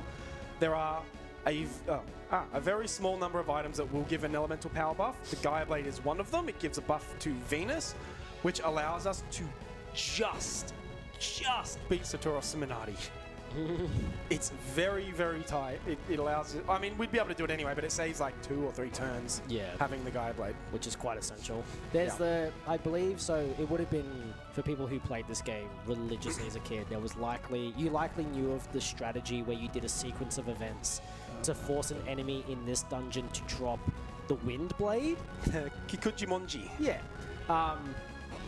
What you were doing for that is actually RNG manipulation and sort of like the foundational stuff of when those strats were read, they didn't really understand how the RNG worked. They thought it was a single number, but like it's all still the same, right? Yeah. It works fine. But yeah, I just remember doing that as a kid, and then when I got to this point, I was like, oh, there you go. Otherwise, I think it's a 1 in 128 chance to drop. Otherwise, normally, yeah. So again, one last little out of bounds. It saves a very small amount of time, but enough. And reveal, quite useful here. Using reveal here, when reveal turns off, it's like the perfect lineup to hit the door. Hopefully. There it is. All right. And now we're at the top of the lighthouse. And now we're at the top. So this will be the last chance for some donations if we have them. This is sort of we're coming into the last cutscene of the game, or of this particular run. And big focus mode. And then big focus mode for me. We don't have any new donations coming through, but we do have some donation incentives for that still haven't been met just yet. Just an update on Flat Spar and Big Head Spar. So Flat Spar has taken the lead at 362.22 and Big Head is at 310. So if you want to see Big Head Spar, you can donate towards that. And we also have Street Fighter 6 upgrade to all masters. So that's still got still needs some more donations to get that met as well. So, the final fights. So, this is a 2-stage fight. First, we fight Saturos and Minardi, and then after that, we fight the final boss, the Fusion Dragon. Saturos and Minardi is by far the harder fight because I have to, in order to not get absolutely destroyed. Remember, we're still like level 8. We're supposed to be close to level 30 to do this fight. In order to not get absolutely destroyed by them, I have to very carefully control the RNG for what is an 11-turn fight. A single misinput at any point in this fight, and it fails. So it is theoretically just do the right inputs, but it's incredibly punishing to get wrong. So fingers crossed it goes all right. The whole idea of the fight is we can cycle Venus summons. So we're going to cycle Sibel and Judgment, which are the level 3 and level 4 Venus summons, in order to do damage, basically heavy damage every 2 turns. The downside of doing this is both Sibel and Judgment give inconsistent RNG outcomes, which is bad. We have to have consistent RNG. So there are ways to skip the summon animations in very specific ways in order to make them consistent. If you get it wrong, the fight fails. If you input the wrong thing at any point, the fight fails. If you do 2 attack cancels instead of 1 attack cancel, the fight fails. It's incredibly punishing, and fingers crossed we can get it right the first time. Because it's not even a simple fight. It's targeting either Saturos or Minardi at different points in the fight at different times. It's quite a complicated fight, because we have to manipulate the BRN in such a way that they never use anything that's going to do too much damage to us and kill us. Because dying is bad. Or a special attack that procs and instantly kills one of your characters, stuff like that. Yeah, they have access to just some of the nastiest stuff. Yeah. So I'm going to take a save state at the start of the fight, because if I fail the fight, we don't want to have to watch this cutscene again. I'm definitely going to create a restore point and not load the restore point. That would be bad. Nah, it's fine. Just go all the way back to Trent. Just create it.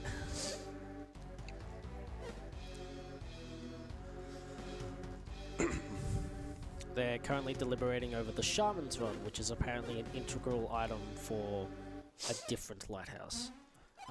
This girl, Sheba, on the left, she's another hostage in their myriad of hostages. And she is quite important as well. And now we're like, hang on, you said you would let her go. And they're like, no, we said we wouldn't hurt her. We're tricksy. We know our way around word contracts. Also, we're bad, so we don't care. And so now we're going to beat the living daylights out of them. All right, we're going to create a restore point here. Just in case I do something silly. You'll be fine. All right. Judgment, Granite, Ground, everything on Minardi. So first turn, we're going to ground Minardi so she doesn't get her action. Granite to reduce 50% of the damage that Saturos will take. So Minardi misses her action. He attacks Isaac. Good. Drench, and now Judgment. I have to skip in a very specific way. I skip the first 2, and then we watch the rest. So hands off keyboard. Don't end it early or bad things happen.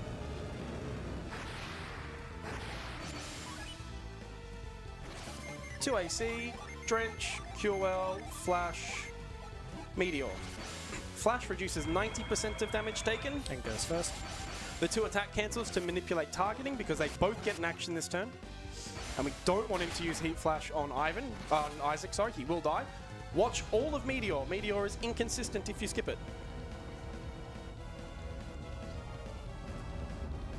I always love these cutscenes playing this game. Yeah, like the nice benefit is you actually get to watch them. So he's going to heal himself. So we're going to go next turn. 2 ACs, defend, Ramses, Granite, ground Saturos this time. So Ramses targeting Minardi, ground targeting Saturos. Yeah, because we've split the Venus Djinn accordingly, they've all recovered very quickly. Death Size has a chance to proc instant death. Obviously it doesn't here. Yeah, that's a very dangerous attack in a casual playthrough. I'm going to go attack, Flint, Flash, Mars, all on Saturos. And of course, I'm not going to go slow for safety, right? Still got to go through the menus as fast as possible and hope you don't screw it up, right? Swag. You're doing well. So, for anyone playing this casually, kill Minardi first. She's the most dangerous in this fight by far. Saturos is a pushover compared to her. And Isaac's super low on HP, but we don't care. Defend. Sibel, granite, ground. Yeah, I did that. Oh, jeez, I thought I'd done that the wrong way around for a second. No, yes, the Sibel targeting Saturos, ground targeting Minardi. We don't care that Isaac's about to die. Or Mia. Sibel, also inconsistent. So we're going to watch the Time Lossosaurus until the vines stop, and then we can skip. Mia defending, barely saved her life. Yeah. Wish, Quartz, Flash, Mars. Quartz being useless, but he's Quartz is still a Venus Gen, and having Judgment is really nice. yes. Ignore everyone almost dying. It's fine.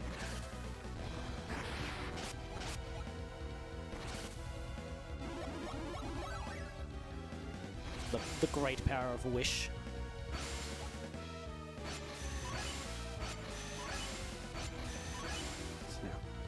One AC, Wish, Flint, Granite, Ground, everything onto Saturos.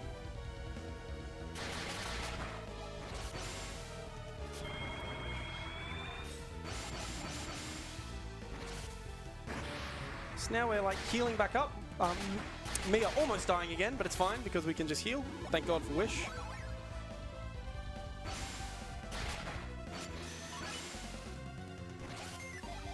Wish, Judge, Flash, Mars, everything on Minardi. Minardi should die this turn.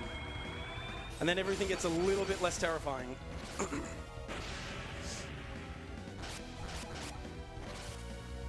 But again, got to be careful of the Judgment. It can't get complacent yet just because she's about to die. Have to still RNG control the Judgment. You forget to do that, the rest of the fight doesn't work. So, skip the first two sequences, or the first two screens, watch the rest. Minardi dies. Drench, attack, defend, plasma. So now we're manipulating BRN in a very specific way for the Fusion Dragon fight, which is the second part of this. So this is all BRN manipulation now. I could kill him on this turn if I wanted.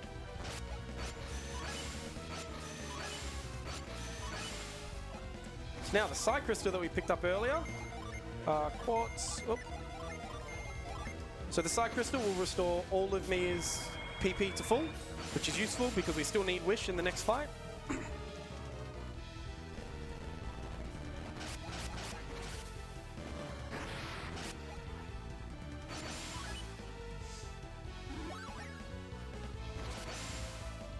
And Quartz, so we can set up a Judgment on the first turn of Fusion Dragon. And that is Saturos Minardi. He should die. With a very important 1 damage from Mia to give just enough to kill it, and shout outs to level up noises.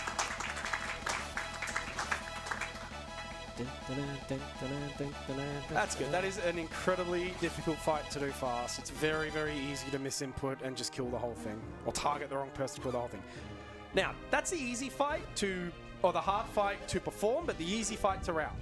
The problem with Fusion Dragon, which is the next one, is in this cutscene, I'm going to completely lose control of the GRN. So I no longer have I will no longer have the ability to determine who the Fusion Dragon will target, which is bad because if he uses a 3-target attack but only targets 2 people with it because he targeted on the edges, that will give a different BRN advancement. So finding a route through this fight that is consistent is incredibly, incredibly, incredibly difficult. Basically, all he can ever do is use actions that target all 4 party members. Because then GRN doesn't matter. It doesn't matter who he targets as long as, you know, you're not going to be in a position where someone's going to die if they get targeted. So that's what we do. He uses a lot of slow actions. It's a slightly slow fight because of it, but it does work. The downside, there is a point in the middle where if Ivan is targeted for 3 actions in a row, he will die. The chance of Ivan being targeted is a 1 in 4. 3 times in a row is 1 in 64, which is not impossible. And I can't believe I'm about to say this. It has never happened to me before. So I'm going to take another save state here because you know it's going to happen. Yeah, but it would be good for the views. I will explain, so whilst you go for the save state process. Yep. So the way AoE attacks work in this game is that you pick a target, and even though it target, let's say it hits everyone in the party. Sorry to interrupt very briefly. Best part of the run coming up. Wait, Wait. Big Jenna. What? So, 'Cause because she does- the character models are made smaller for the fight, but Jenna doesn't have a small character model, so she's big.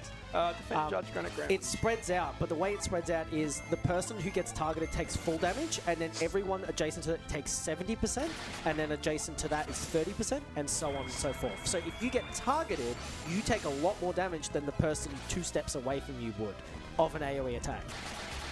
Yeah. So these AoE attacks that the dragon is using are actually like mimics of the level 3 and level 4 Mars-based summons. Meteor and I can't remember the name of the third one. For which? The third Mars summon. Tiamat. Tiamat. And then there's Outer Space, which is Slow. Meteor, right? It's Outer Space is slow, but we deal with it because it targets everyone. So you saw I skipped all the way through Judgment. Doesn't matter. I don't have GR in control anyway, so Yeah, I at this can point just, it doesn't it doesn't matter. We just want to make sure that he's doing a specific attack, not who he's targeting. Yeah. We'll just keep an eye on... So miss people's inputs are HP. far less punishing now. Yeah. Unless it's with Ivan, because then he just uses the wrong thing. Yes. Ground, Granite, Flash, of course, absolutely carrying this fight because of their incredible utility. Being able to say, no, you don't get one specific turn, or no, your damage is reduced to 50 or 10%. And this fight is set up in a way that we just cycle back and forth. Yeah. We are heavily utilizing these units because of how powerful. What turn are we up to? It was the DD with ground, so it'll be that one. Yeah. Finn, Flint, Flash. We're up to that one. Yeah. We're You up used, to yep. Yeah, we're up to here. Yep, yep. You used Ramses last time. Just Ivan is on particularly low. This isn't the point where he can die either. He's just on very low HP, which concerns me. Right, now we're at the point where Ivan can die. If the next 3 actions by the Fusion Dragon all target Ivan, he will die. Let's see. Granite, ground. So fingers crossed he doesn't target Ivan. Because we're only reducing damage by half. He's still going to hit like a truck. Yeah. Especially since Ivan doesn't look like he has any gen currently set on him. Or if he does, he has We're fine. He didn't target him there. We're okay. So now next turn I'm going to use Quartz specifically on Jenna, which gives me 1 additional BRN, which is incredibly useful. You get a different RNG outcome by using it on Jenna instead of Isaac.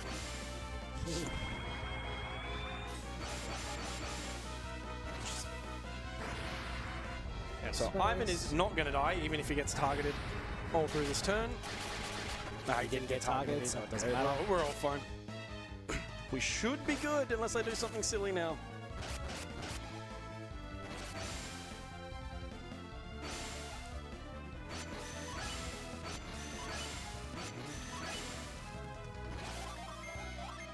So, Granite, ground. We're almost there. 2 more turns to go.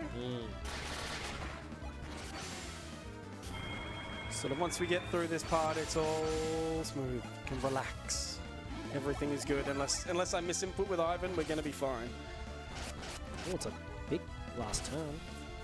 Sorry? Anyway, sorry, ignore me. I think it's Cybele. Yep, the Time Lossosaurus. Yep. So this is the final setup turn, the final flash turn. Throw out a Flint with Isaac so that we can use Sibel. Which will be the thing that kills. Unfortunately, we can't watch the final judgment because there isn't one. We can watch a Boreas though. Yeah, who doesn't love a bit of Yeah, snow the cone? Snow Cone Maker of Doom. Who doesn't love a bit of snow cone? Boreas, Sibel. Yeah, Boris would hit like a truck. It does hit like a truck, yeah. So this is the final turn. Time happens when the Fusion Dragon dies, and not at the end of the game. We don't do the last cutscene. It'll be when Fusion Dragon dies. We'll watch this Boreas, the giant snow cone maker of doom. This is the level 4 Mercury summon. I have no idea why it's a giant snow cone maker. I want one. I want one though. Okay, here it comes. And then here we go, the final action. Ivan can die if he takes a lot of damage here, but it doesn't. We don't care. He's already had his turn. All right, so time is coming up very soon. Time Lossosaurus. Time. There! Fantastic. How did you lose? Because I was cheating. I knew the future. So shout out to everyone in the Golden Sun community. You guys are great. Shout outs to my wife who let me do this with a 9-week-old daughter. Love you. Love you, Hazel. You're a legend. And yeah, thanks everyone else. Thanks ASM for having me again. And thanks Asti for joining me kind of last minute to come do comms with me. You've been fantastic. It's always a pleasure. Yeah. Cool. Thanks very much.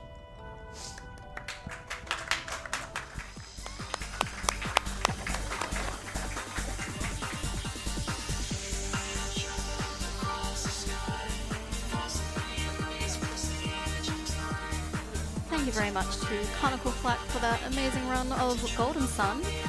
We did have a last donation that came in for it, so we had $10 from Sten, which says, "This is all a big conspiracy. So this is all a conspiracy by Big Jenna." Thank you very much.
die Menschen noch ruhig und in Frieden.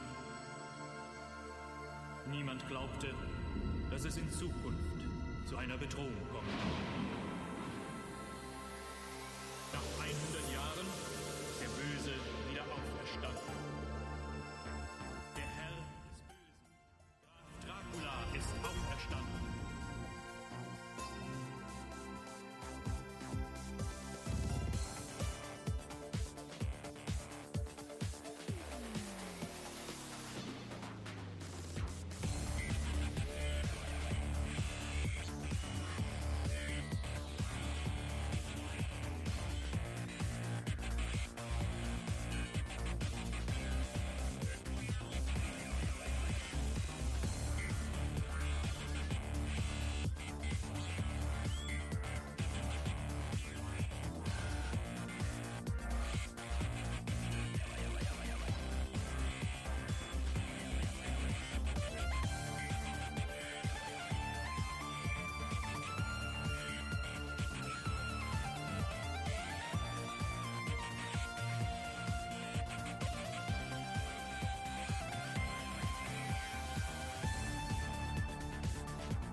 we're still doing some setup for the next game. So just a reminder for everyone, for ASM2024, we're raising money for Game on Cancer, a charity which funds early career cancer researchers who are working across all areas of cancer research to make this the last generation to die from cancer.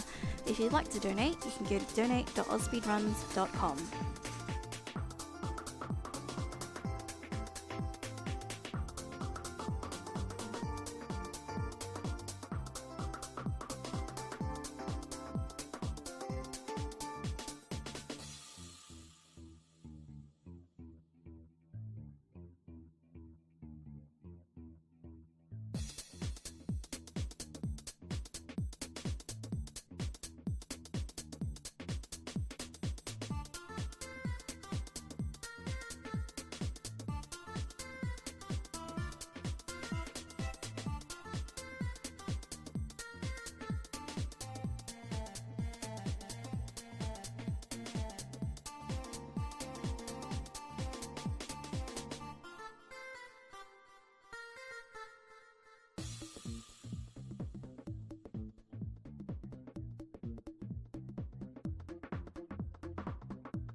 Alright, looks like we've got the thumbs up to go. So we've got Donkey Kong Country with Ney versus Neo. Take it away.